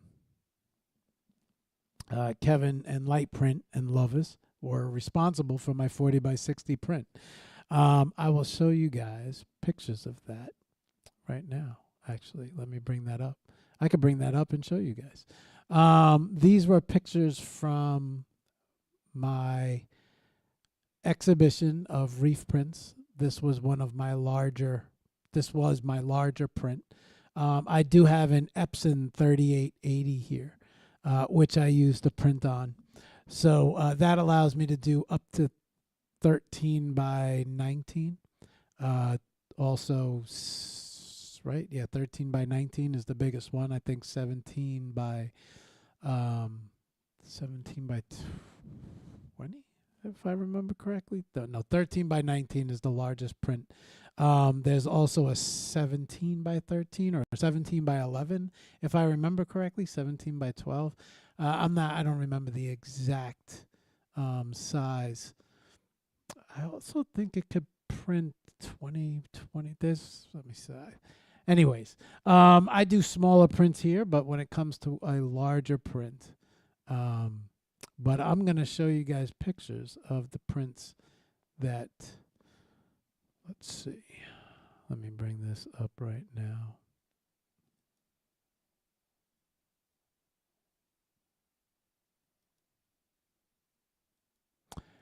So Kevin and Lightprint were responsible for my 40 by 60 print, which I'll be honest with you guys, I didn't know until we did the show on Wednesday that, but I hope Kevin makes his way back. Let's see. Yeah, okay.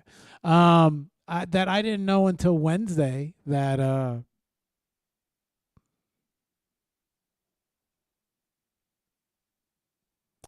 that Peter Lick printed on the same machine. And to me, that's kind of that's exciting news because I am a big Peter Lick fan. So to know that Peter Lick actually printed on the same exact machine that my Reef Print Volcanic Splash printed on, very exciting. Yeah, very exciting. So I'm going to bring up some of the photos from that show. If you give me a second, I'll show you the print that I'm talking about. Let me, okay, here we go. Let me make sure I got this right. This way I could show you guys. I don't know where Kevin went. I hope he doesn't think he's talking to me and he's on.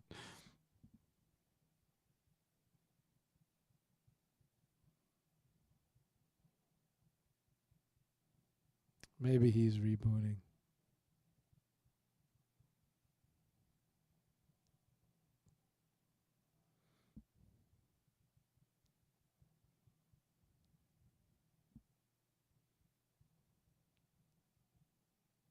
Okay.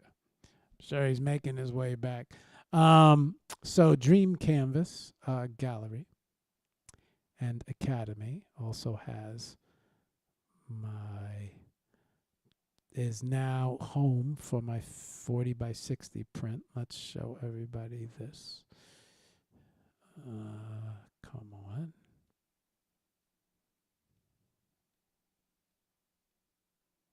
Oh, here's my videos. Oh, here's pictures of me running out. Oh, here's me running out of. That's funny. That's okay.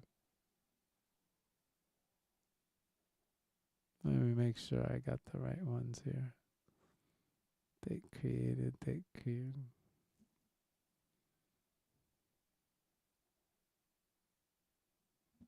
All right, here we go. So I give you guys a little. Here, hang on.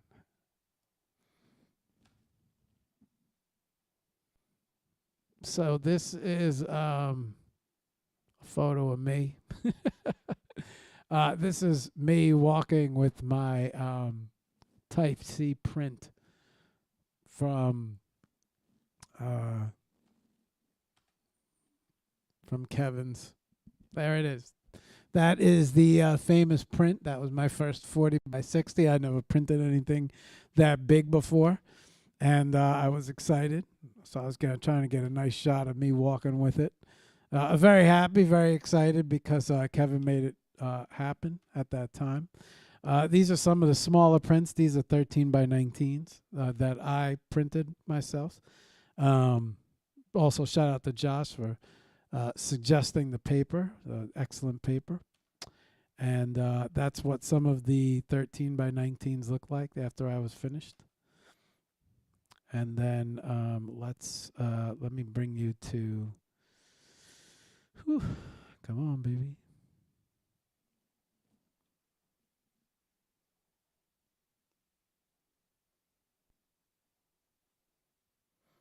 Why do I have a feeling that Kevin had a computer crash?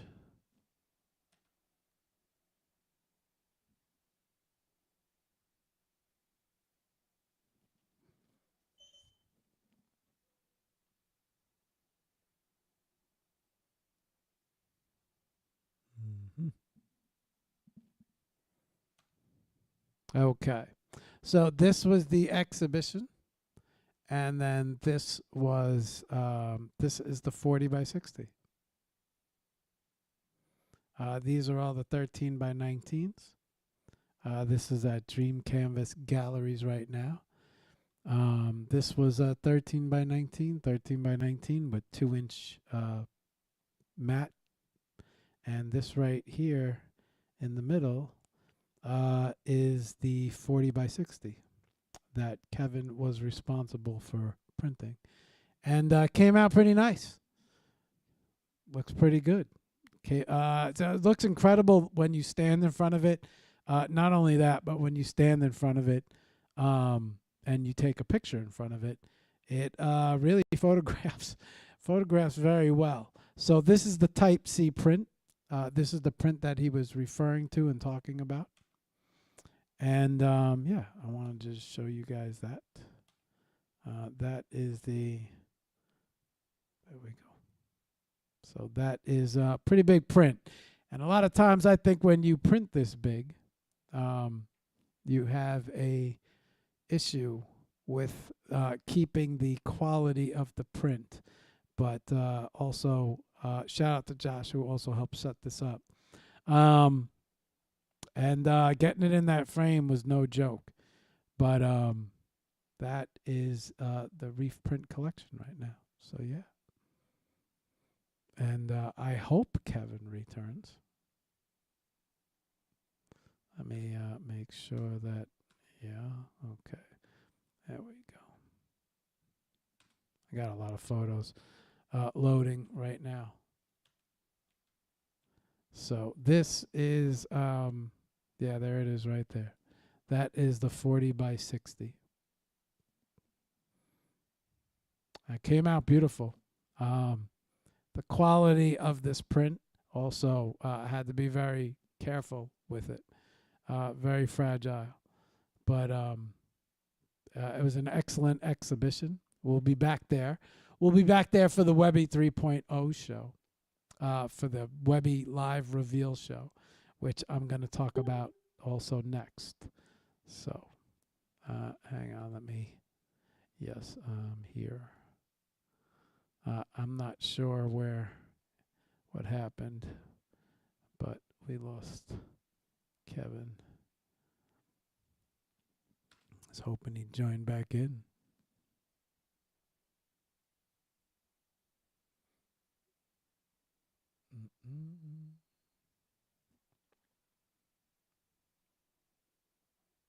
Okay.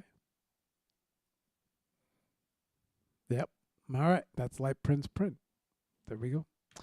Okay. What else to talk about? Well, I could talk about this a little. And I could also talk about what he offers. And then I could show you guys his social. And then I believe he's also on X, so I could bring that up as well. X.com.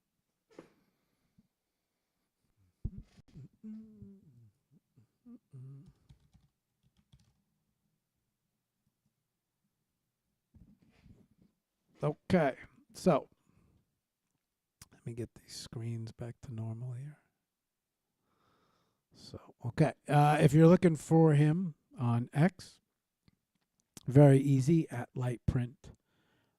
This is the Type C printer that we were talking about. This is the printer. This is the Type C printer that oh, you know what we can do? I know what we can do. This is the Type C printer that we were talking here. Actually, you know what would be great? I could play his film. You guys would enjoy that. But if you want to find him on X, he's at LightPrint on X. If you want to find him on IG, he's LightPrint on IG. What we can do is we can go, let's check it out. We'll go from the bottom while we wait for him to return.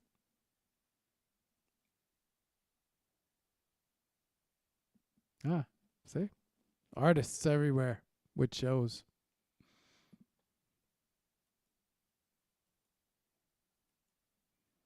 Okay.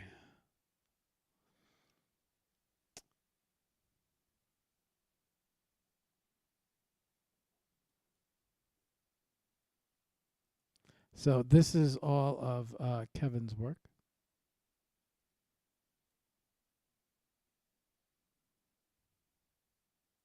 Easy E.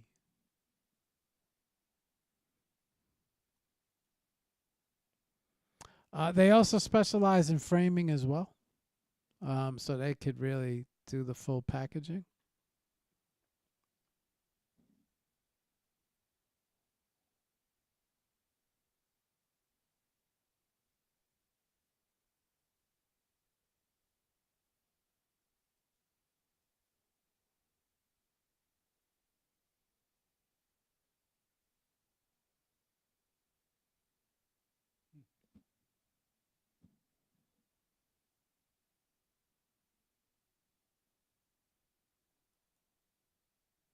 Okay, this right here is the C-Gen printer.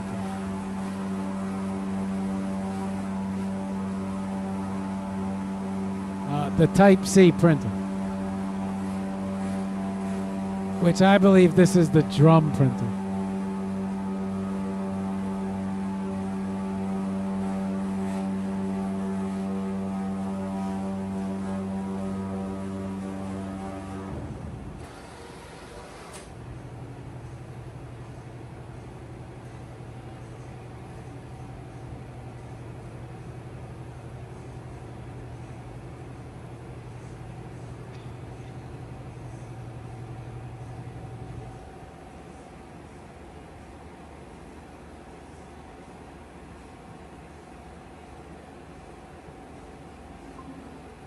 Ah, welcome long- back. How long was I gone? Pretty long time. Oh shit. It's all right. You're back. Did you Uh, not? Did you not realize you were gone? No, I thought I was talking about the website for however long. Oh shit. Did you get any of it? No. You. No. Yeah. You knocked yourself out. I think right at the beginning. Awesome. I have been. I've been showing them your work. Okay. All right. And the Type Fair C enough. print. Look, I'd rather you be talking about it than me. So. Yeah, so I showed him that. Then I was also going through your gram. I was showing him your X, and then you made your way back. But I'll tell you what, Okay. I have your website up. So Yeah. why don't you let me? Okay. Sure. I should have just you gonna- called. yeah, I thought maybe your battery died, but No, I don't know what happened. I was just, I shared the screen and you said, yeah, you got it. And then I just kept talking. yeah, it kicked you for some reason. But I have your okay, so I have your homepage up with our services on it. So maybe you could just go through your services for all the artists out there and what you offer. Sure. So from left to right, it's the CMYK and Pantone proofing. That's packaging designers, print designers, also retouchers that still need a CMYK proof that's color accurate because they're, sending a proof off to Italian Vogue and Italy to be printed. So we still do CMYK proofing, and then packaging designers use it to communicate color accurately with their clients.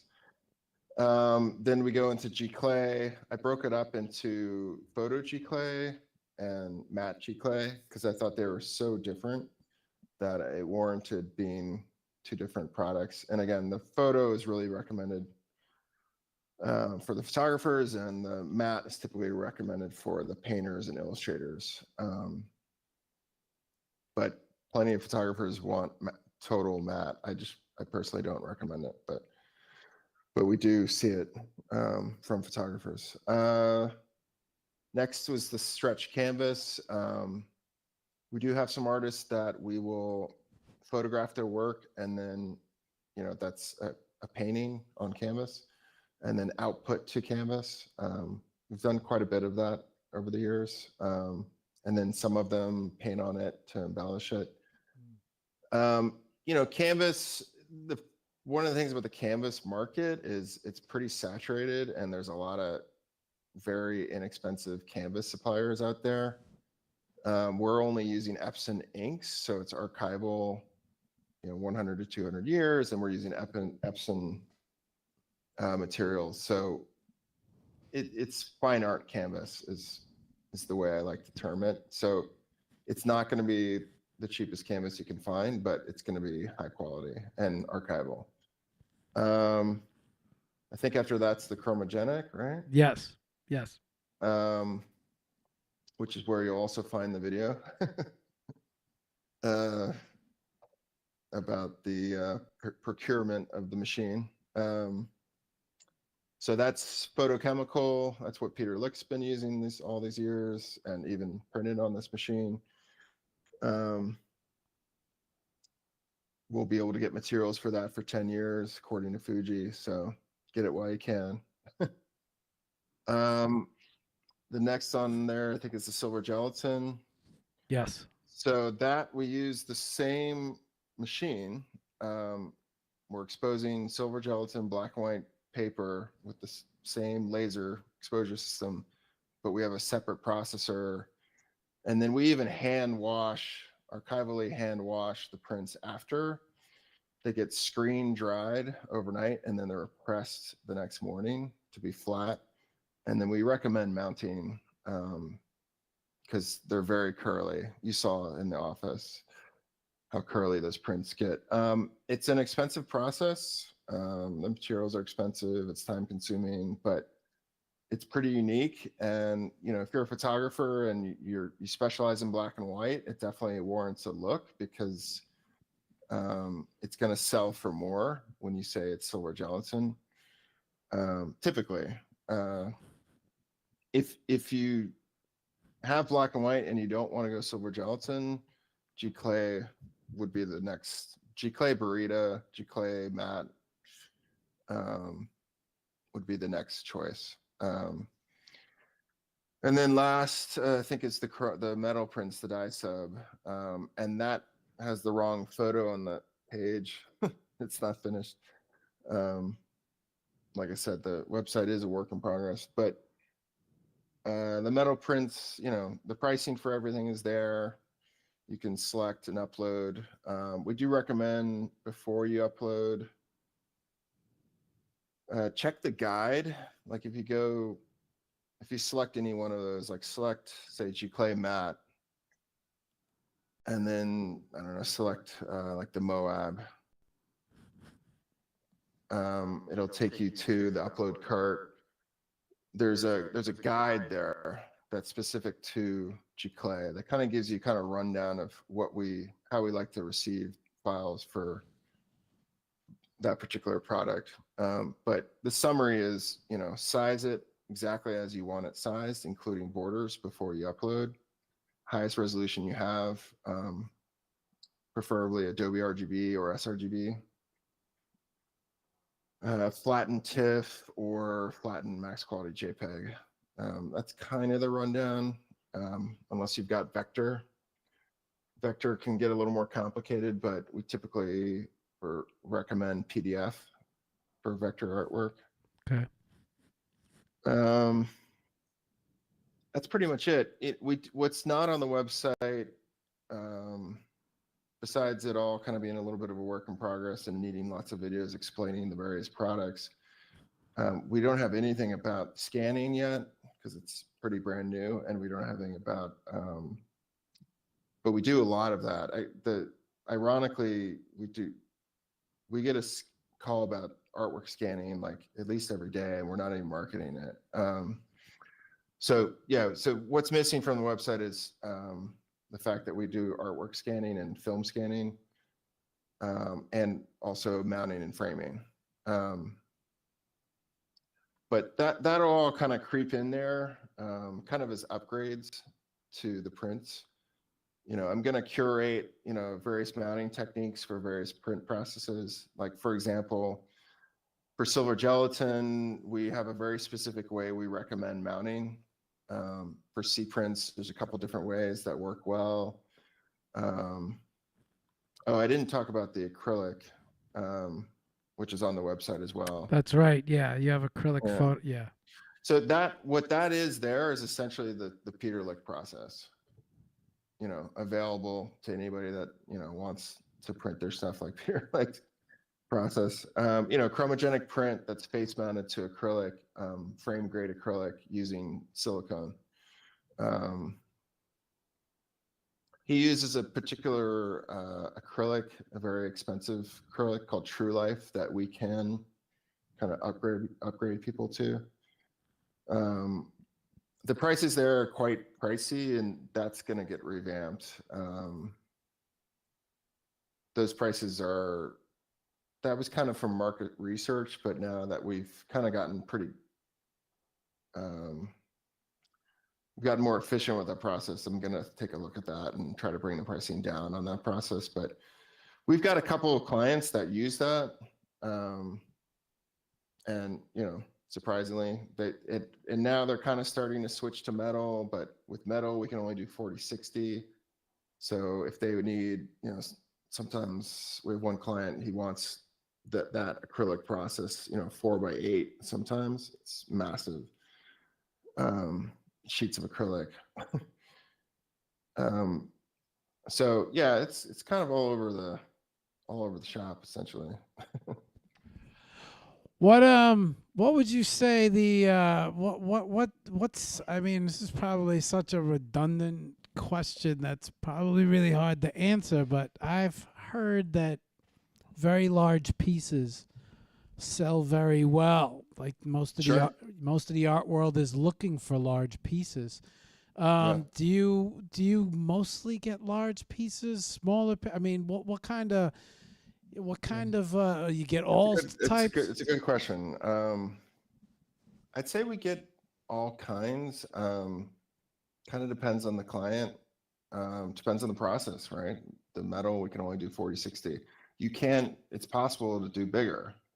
And there, companies that we could potentially outsource to if a client wanted us to be involved and just, needed that one piece that was bigger potentially. But that's just with metal. But with the acrylic face mount, called the, Peter Lick process, our limit is basically 4 foot by 8 foot. With G clay, our limit is like 60-inch, so 5 feet by maybe 10 feet. And on top, for all these processes, you can always tile. And tiling can be pretty, like I've seen some tiling at art shows that looks awesome. That's say like 4 by 8 standing, vertically, so 8 feet tall by 4 foot wide, and they got 3 of them right next to each other. So suddenly you've got, 12 feet by 8 feet, right? Just because there's a gap between them, right? So that's another approach to, if you want a really big piece, tile it. You don't have to it doesn't have to be one giant print. We've done 12 feet by 12 feet canvas where we stitched it together, but that was, unique to canvas that we could do that. I don't know if I would do that again. It was so difficult, but yeah, so tiling is an option, and with G clay we can do basically 5 by 10 pretty comfortably, and then tile it to almost any size. As far as what's common, I mean, I would say most of the stuff we're working on is below 40/60, and 40/60, as you know, since you just produced one, is surprisingly large. Yeah, And yeah. You don't realize how large it is until you're trying to get the frame in the back of your right, car. yeah, and that's the thing. I mean, but there's certainly big artists that they only work really big, and yeah, there does seem to be a mentality that they can charge more for it. I, I don't. At least that's what I'm told by the artists that I work with that do really big pieces. They're making more money and they're charging more for them, right? And then they're trying to get me as low as possible. But yeah,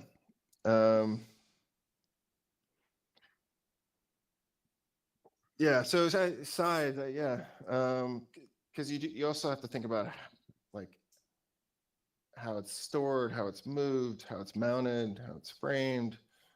You brought this up in the show too as well, but the paper, is there a shelf? You mentioned this shelf life to paper, right? I mean, Yeah, well,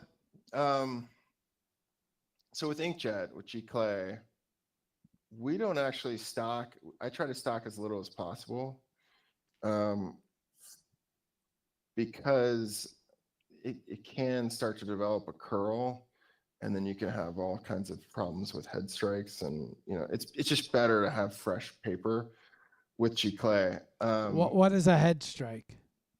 The paper starts to curl too much and the head hits it, and you got lines. Is that how that happens? Yeah, there's particular papers are more susceptible to others. Like one of my favorite papers that's on the G clay is the Hanamula Fine Art Burrito. Okay. It's notoriously hard to work with, because it has so much curl. So you get head strikes, and it sucks because it's very expensive paper, and you have a head strike and it's trash. So if you're doing a big print and you got one little head strike and the whole thing's, these are the things that we have to deal with. Is this the straight mark on the edge, the very edge? Is that a head strike? It'll look like lines going across the image, usually like black, like almost like you took a Sharpie and drew straight lines across the image. Like that's what a head strike typically looks like. A couple inches, but yeah. So I like fresh paper with G clay and fresh paper with chromogenic, and silver gelatin is probably the one that doesn't matter as much. Black and white seems to be pretty rugged and reliable, but the chromogenic definitely can go off after a couple of years, 1 to 2 years even. So I always try to keep it cool as much as I can and keep as little of it around as possible. So I'm always using it. And then with G clay, we're around the corner from B&H. So we have instant stock, unlimited instant stock, which is nice. Unless it's a Jewish holiday, in which case we're like, yeah. it's so many times. October, it's like, fuck, what do we do? You want to laugh when I was printing out my display. I had to clean the heads a few times, and it just so happened that the maintenance cartridge got full, and I had to. That'll stop everything. Yeah, I had to make 2-3 more prints, and it's all of a sudden it's like maintenance cartridge is full. Yeah. So you just all right, no problem. I'm just gonna go to B&H. It's like we're closed for the week. And it's not only B&H, Adorama closed for the week. And I'm like, are you serious right now? I had to nobody carries this. Nobody carries it. I had to drive all the way deep into New Jersey, almost an hour in. Oh yeah. You might know the place. I've done the same many times. So it's a nice place to be. It's funny that you said that. Nice to be around the corner from B&H, but definitely not during Jewish holidays. Will cause a definite issue. What's up, Shaker? I see you out there. Okay. I gave him a little quick tour of the IG and some of the videos that were on the IG. Went through the website. Also showed him your X as well. I don't think I have anything on X. No, you have your Kickstarter. Oh, it's wow. Yeah. Oh wow. Yeah. Wow. That's awesome. That's just been so that's another video where you can get the backstory of the other video. Because that's the trip to Italy in the Kickstarter video. If you didn't watch it, it's oh, so that's how it started. That was my ex-wife, actually. It's in that video. Yeah. Okay. All right. So this is the personal. It's worth a watch. It's not. I want to say my daughter might have edited that. Actually, it might have been my ex-wife that edited it. I'm gonna play the video of you picking up the machine on at the end of the show when we say goodnight. Okay. But I just wanted to give him a quick tour of the. I wanted to give him a quick tour of the site. I wanted to show him a little off the gram. Let me switch back these cameras here. Good, we're good to go here. Let me switch. We are actively working on, a bunch of videos right now for Instagram and for the website. So TikTok, gotta get over on TikTok as well. Yeah, no, it's a concerted effort now. So I'm gonna switch these screens back. I'm gonna jump over here. And we've been running for about 2 hours, so pretty successful. Actually, really successful show considering from the last time. But I'm gonna jump back over here. Well, I gotta ask. I mean, the last time, is that still intact? So I watched. Are we missing parts? It's not. I watched the final video, which could easily be. So everywhere online shut down. And I'm not entirely sure why that happened. The live show. The main video I loaded up, and audio is good. There's some video glitching on it. It could easily be rerun, but you probably want to. Let me show you what I did as inspiration for you. When we were the end of that show, when you were showing the paper and the ink and the uses and everything, Right. me and Mariana both said that was such great information for artists. The same Yeah. information that you gave here. So she said, is that something? I said, that's something that I would love to just focus on. Not only would I like to come back into the shop, redo the show, we don't have to talk so much about your background again, but what we can do is, go through all the different printers, the services, and do the papers part again. I got so upset. I didn't know if it was the internet connection that ruffled feathers. But so I went out and got this thing, which is I got an Asus, which is basically for gaming, but more focused on video and streaming.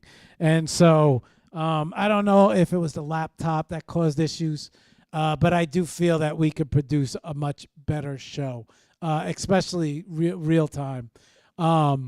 So I would like to do that. So yeah, we have access to it. I feel like I think the smart thing to do is to produce. Yeah. Okay. Yeah. No worries. I feel like that. I'd feel. Let me get this thing up to par. Let me test it. Let me make sure everything is flawless on my end. And then that way, when I get there, I could determine if it's an internet thing or maybe I could use my phone as a hotspot. Either way, we won't have the problem that we had last time. So I'm determined to. It's not just you. It's happened in a gallery or two where it's irritating me to the point where I'm going to start swapping out everything until I get the perfect streaming because I'm enjoying. These on location shows have such value, but not so much value if we can't get the stream out properly. I've multi-streamed off the laptop before, and I think, but I haven't multi-streamed 5, and I think that I might have just pushed the laptop a little too far, which is what caused some of the complications. So at that point, it was like, okay, what do we got to do to get this right? So I'd like to, I think it would be the smart thing to do for both of us. No worries. Yeah. So I'm going to get everything set up here, and then I'm going to hit you, and I'm going to be like, I'm ready. And, if that's at the end of this year or at the beginning of January, we'll set it up, and then we could I'd love to get Lovis on this time. And we'll get it perfect this time. And I think the part where you're showing the papers and we're going to do that again for everyone because that's invaluable information for everyone. Sure. Also mounting substrates, framing materials. Framing is one of those things it's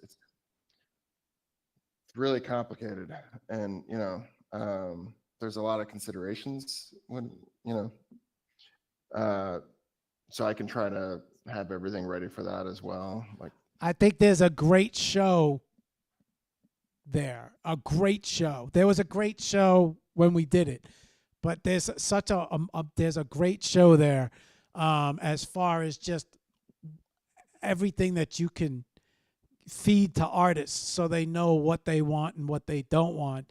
And I want to make sure that on my end, I get everything perfect. And that's how I got so frustrated. It was a Friday. I got through the holiday. I had an emergency with my cat, and then Friday night, it was my next thought. Like, I want to get this correct because I was upset. And even though the show was wonderful from beginning to end, it was that little half an hour that you went over with all that knowledge where, we were both sitting there like, holy shit, like we didn't, I was like the feet, Or did the stream? No, she's like, no, the streams were dead. So the only thing that was left was the laptop. And then, I'm looking at the video and it's glitching. And I'm like, all right, I need to get this right. And then, come down and put on a great show. So that I think is the best method of movement here. Yeah. So, I didn't want to surprise you, but I didn't want to upset, I don't want to upset the holiday, and I was upset enough. And I get upset when we have a great show and it doesn't come out perfect quality. Not only that, but I hate when we drop streams. So I'm going to correct everything, and then I'm going to come back in, and we're going to give them a show that is going to wow them. So, that's my thought on that.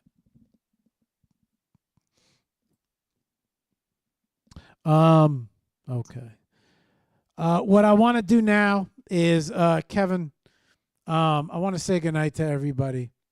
But before we say goodnight, I would love for you to. Wow, holy shit! It's 11:20. Yeah. Well, these shows move quick, and nobody realizes how fast. You told me 2 hours. I was like, what? I'm gonna be in bed. Yeah, no, these shows move quick. Nobody ever believes me. But let me tell you, the 2 hours goes fast. But before we say goodnight, how do they reach out to you? How do they contact you? Well, the best would probably be they can always place an order on the website. Okay. We have a chat bot on the website. They can interact with us there. We are actually manning that. We don't have like AI. We will soon, but at the moment we actually are texting back on the chat bot. Yeah, but probably the best way to reach out, start a conversation would be email kevin@lightprint.com. To set up a time if you want to talk, discuss something, discuss a project. Yeah, probably email is the best way. I do answer my phone, but it's not necessarily I'd rather like a proper, let's set a time and talk about what you're trying to do. But there's tons of people that just want to place an order, and that's totally fine too. There's kind of a anonymity. Is that the right word? Yeah. I'm gonna butcher it too. I'm just gonna say anonymous. Anonymous. Yeah, I think the younger generations, especially, like sometimes there's, I don't want to talk to you. Yeah, art collectors too. You'd be surprised how many people want to keep, anonymous. I'll butcher it the other way. Okay. So I asked you this in the shop. It was the last question. It's the last question of the show, and we always ask this. But for all the artists out there looking to, maybe transfer their art, whether digital, whether AI, whether photography, to print, maybe you could leave us with some, inspirational words, some thoughts that, just, I don't know, first thing that comes to your mind. First thing that came to my mind was what I was talking about earlier, where I have this kind of vision in my head of something I want to produce. And, I would just say, get clear about that. And then, do it. Whatever that is. Take action. Yeah. Action breeds confidence. It's true. All right. Fair enough. Don't sit and think about it. It's to manifest it, make it happen. All right, Kevin. I want to thank you for coming on the show. Same, Marc. Yeah, man. I'm glad I had a chance to do this. I was upset that we dropped streams everywhere on Wednesday, and so I'm glad that you gave me another chance to get it right. Of course, now we're in the studio and we're doing it, through streaming, but it gives me a chance to, make up and get a good show online so people can go check this out. I'm gonna watch the show in its entirety and make a decision on whether we should restream it or not. But I do want to come down regardless, even if that show is perfect. I do want to come back in sometime in the future once I get everything running perfect. And I would love to go through the processes and the papers, the inks, the different printers, as well as the framing and the board and the backing and the mounting. I think that would help artists a ton. But not only that, it would show your experience. It would show the company's experience, and that would build confidence, I believe, in people placing orders. Also, Sure. you'd be surprised how many people probably take notes, and they'll come back to you and they'll be like, this is what I want, or this is what I need. But yeah, man, I want to thank you for taking the time out in your night. I know it was late. I know you were like 9 to 11. I'm gonna be, but yeah, man, you did great. So this is a great show, and this show, YouTube X, I have IG, I have it all recorded. So this was a good show. You have video clips Cool, and everything. cool. Yeah, this was a good one. On that note, you are free to cut out. I'm gonna close up the show. I'm gonna say goodnight to everybody. I didn't see too many questions. I just saw people dropping in and saying hello, so I think we're all right there. But and I'm just gonna close out with playing the film. So it'll probably be another 15 minutes. You don't have to hang out for that. You could, Yeah. you can if you want. I'm not kicking you off, but you don't have to. You could bounce if you want. I think we got everything that we needed. It was a great show.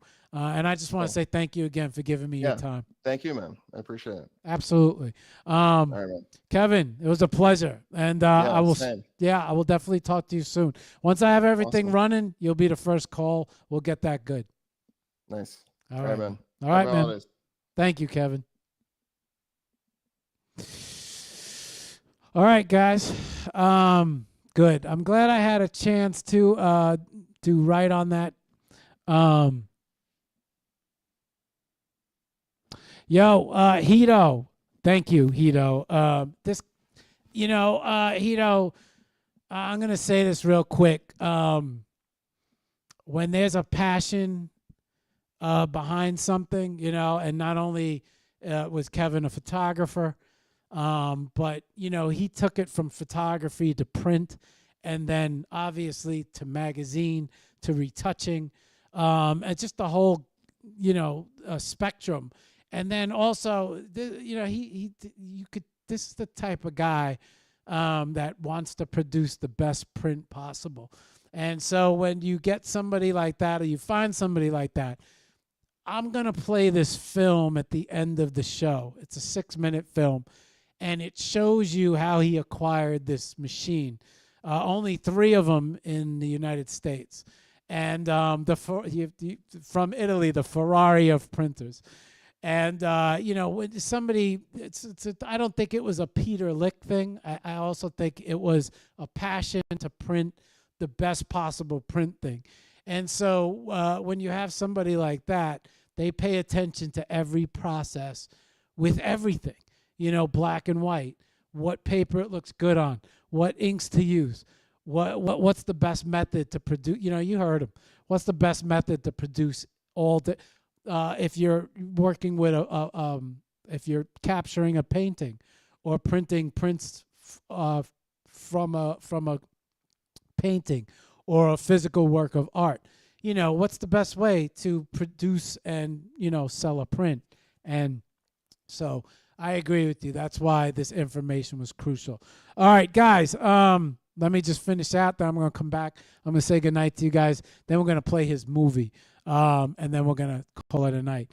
So that's Kevin. From LightPrint. We did a live show from his spot. I don't know what happened. I don't know if I overpowered the computer. I don't know if we had web issues. There's been stuff going on with these on-location shows that have been upsetting me. So I decided to figure out piece by piece what the problem is. We're going to get it right. We're going to have a great show from Bushwick. We're going to have a great show from Dream Canvas, especially the live auction. We're going to have a great show from LightPrint. We're going to have a great show whenever we're on location. So I just got to tweak the equipment and get that right, and I'll be doing that over the next couple weeks.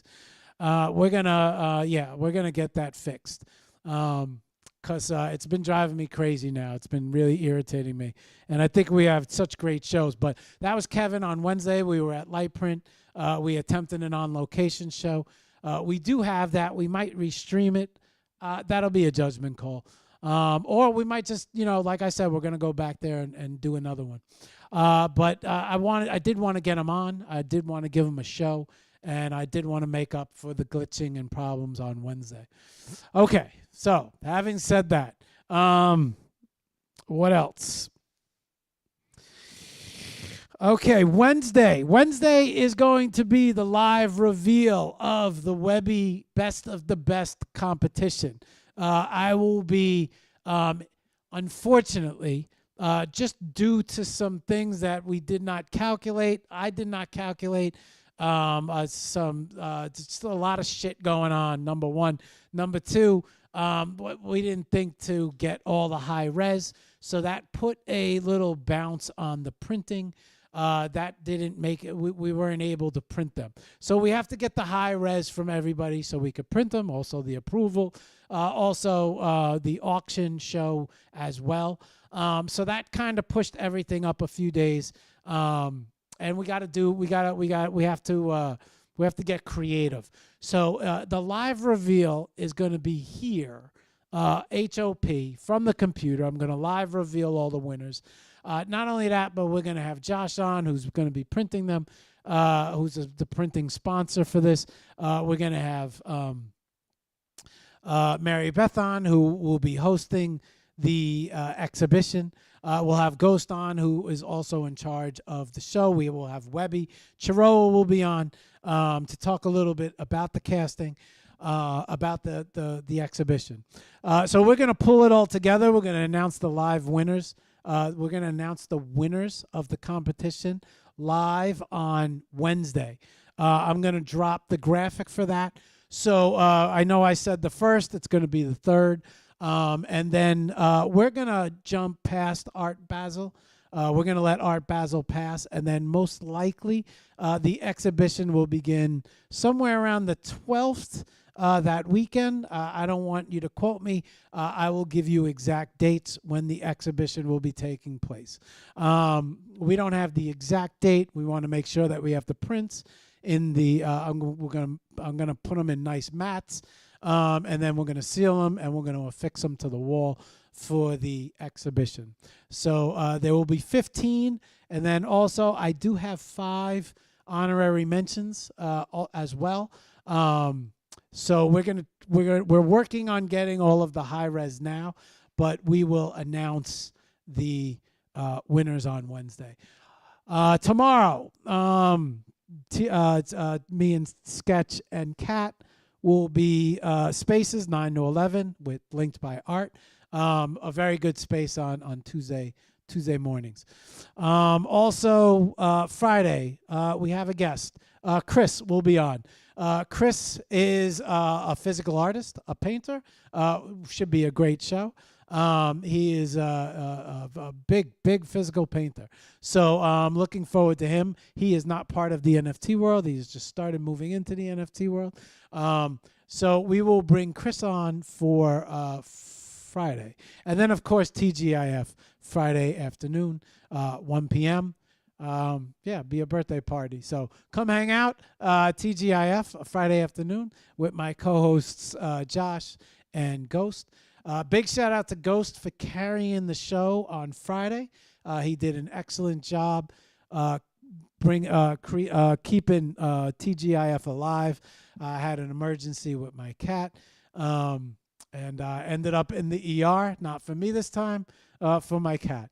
So it's been a lot of craziness going on in the last 3 weeks. So I appreciate you all for your patience. And that's the updates I have. So on that note, I want to say goodnight to everybody. It is December, so we're switching to our Christmas colors. We are going to have our Christmas show towards the end of the year. I'll let everybody know about that. We'll bring everybody else on. But on that note, let's say goodnight to all you guys. All right. Let's say thank you and good night to everybody. I will go through the rounds. Let's head over to Facebook and say hello. we got nothing on Facebook. Very quiet on Facebook tonight. Probably quiet on YouTube. Yeah, quiet on YouTube. And quiet on Twitch. It's a quiet. Oh, no, what's up? Hey, Ghost. All right. Good to see you, Ghost. I wrote you, Ghost, on. All right, there you are. Ghost checking it out at 5 a.m. where Ghost is. All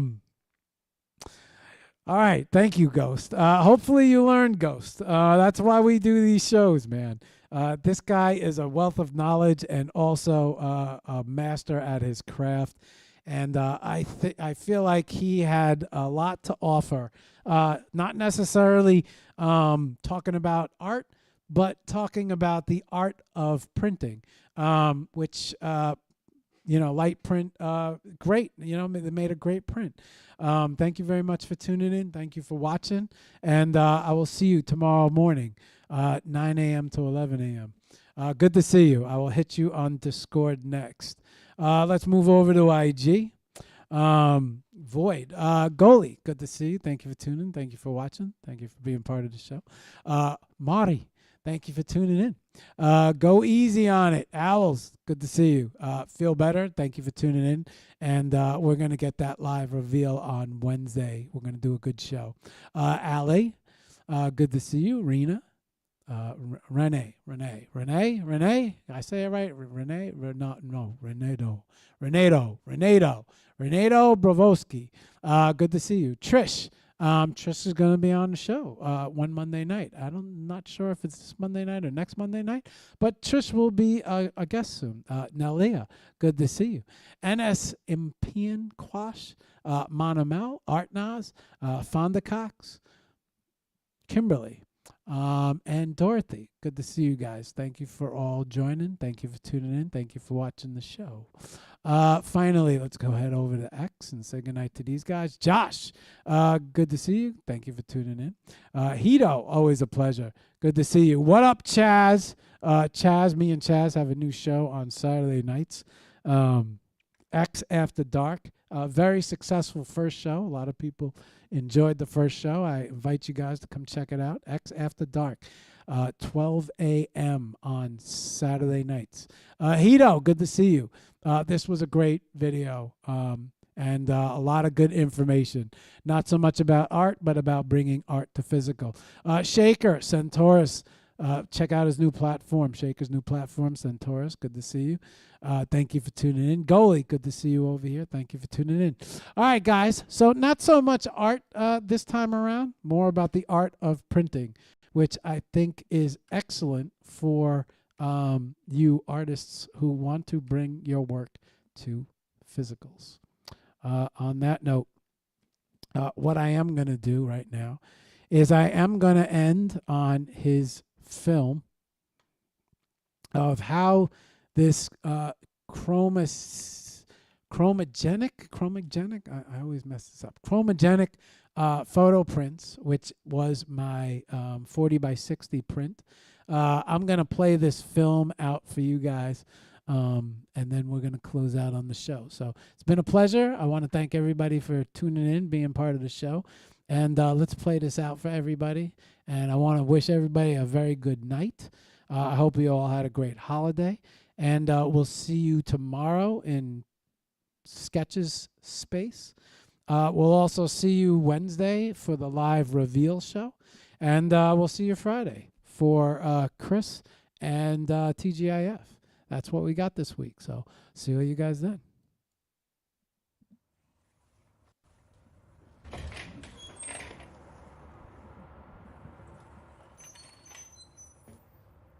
The 15-inch poly, Italian-made, 600 DPI of true continuous tone photographic printing. Only 3 in the country, the world's greatest photographic printer, and now it's mine.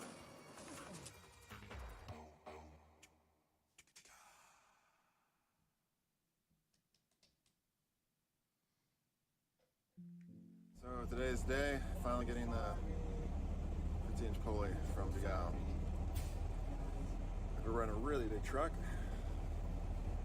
Christian's driving, better than me. With Yeah. Not a lot of fun driving these big trucks around the tiny streets of New York. This is what you gotta do. So here we go. So I'm here at Dugal Visual Solutions in the Brooklyn Navy Yard in New York City. And they've made the mistake of selling me what I think unequivocally is the greatest photographic printer in the history of the world. Right there. It's it. A pure marvel of engineering, of imaging engineering. So here it is, my dream printer, finally. I kind of can't believe this is actually happening. It's been at least 10 years since I've dreamed of owning this printer. I tried to buy this in 2013. It's a $300,000 printer. I started a Kickstarter that unfortunately didn't pan out, but here I am almost 10 years later during the pandemic, and I finally have the opportunity to own this. So I bought this from Dugal. They bought it in 2013, and for whatever reason, I'm assuming the upkeep and the maintenance that was required, they decided to sell it. Marc, who was brokering the deal, called me first because he knew that I was the guy that would jump at the chance to buy it. So here we are, loading onto a truck where I'm going to take it back to my house in New Jersey and start to refurbish it. I was running my business from my home during the pandemic, and I didn't have any other place to put it but my garage. It took me about 2 years to refurbish the pulley in my home. Bringing the pulley back to life, it was an effort of mine, Christian's, Marc, help from the head tech in Italy named Alex. He was instrumental in me getting this back to factory specs. So we are taking over the GW, rescuing it from the bowels of Brooklyn. Here we are lowering it onto my street, my residential street.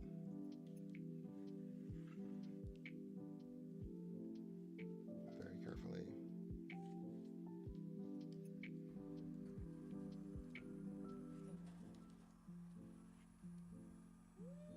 Success.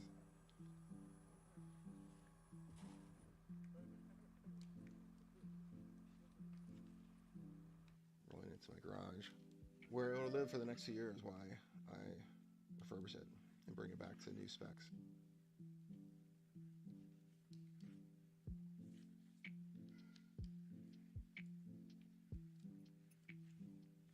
Working day and night.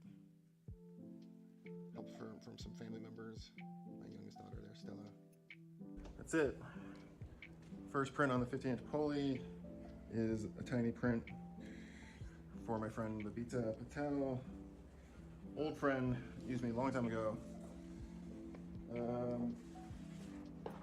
When I had the smaller version of this machine, the 20-inch. So yeah, this is not my first pulley, but first 50-inch pulley. There's 3 of these in the country. A little beat up here, but that's not what matters. So anyway, first print. Finally, looks good. I'm excited. I'm gonna ship this off to Babita, and that's it. Once the pandemic was over, it was time to go back to work. It was time to go back to the city, and it was time to give people access to this printer. I think people need to experience a C-print, especially if they never had. You should take your favorite file and make a print on a C-print. See if you get a different emotional response from it. For me, a C-print is a true photograph because it's actually made with light, processed with chemistry, just like film. If you'd like to order a C-print, you can do so online at lightprint.com. You can also come to our 37th Street Manhattan address, where you can rent time with the machine, get help from either me or one of my printing specialists. So come to LightPrint, where you can see for yourself, from your phone, from your digital image, from your film, whatever photography you're doing, try C-print. See if you like it.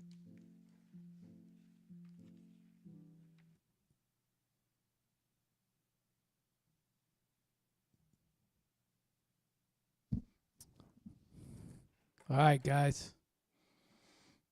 It's Kevin from C-Print, and that was a damn good show. See you all next one. Peace. Have a great night, y'all. Got to get back on track. Got to get back on track. See you on the next show.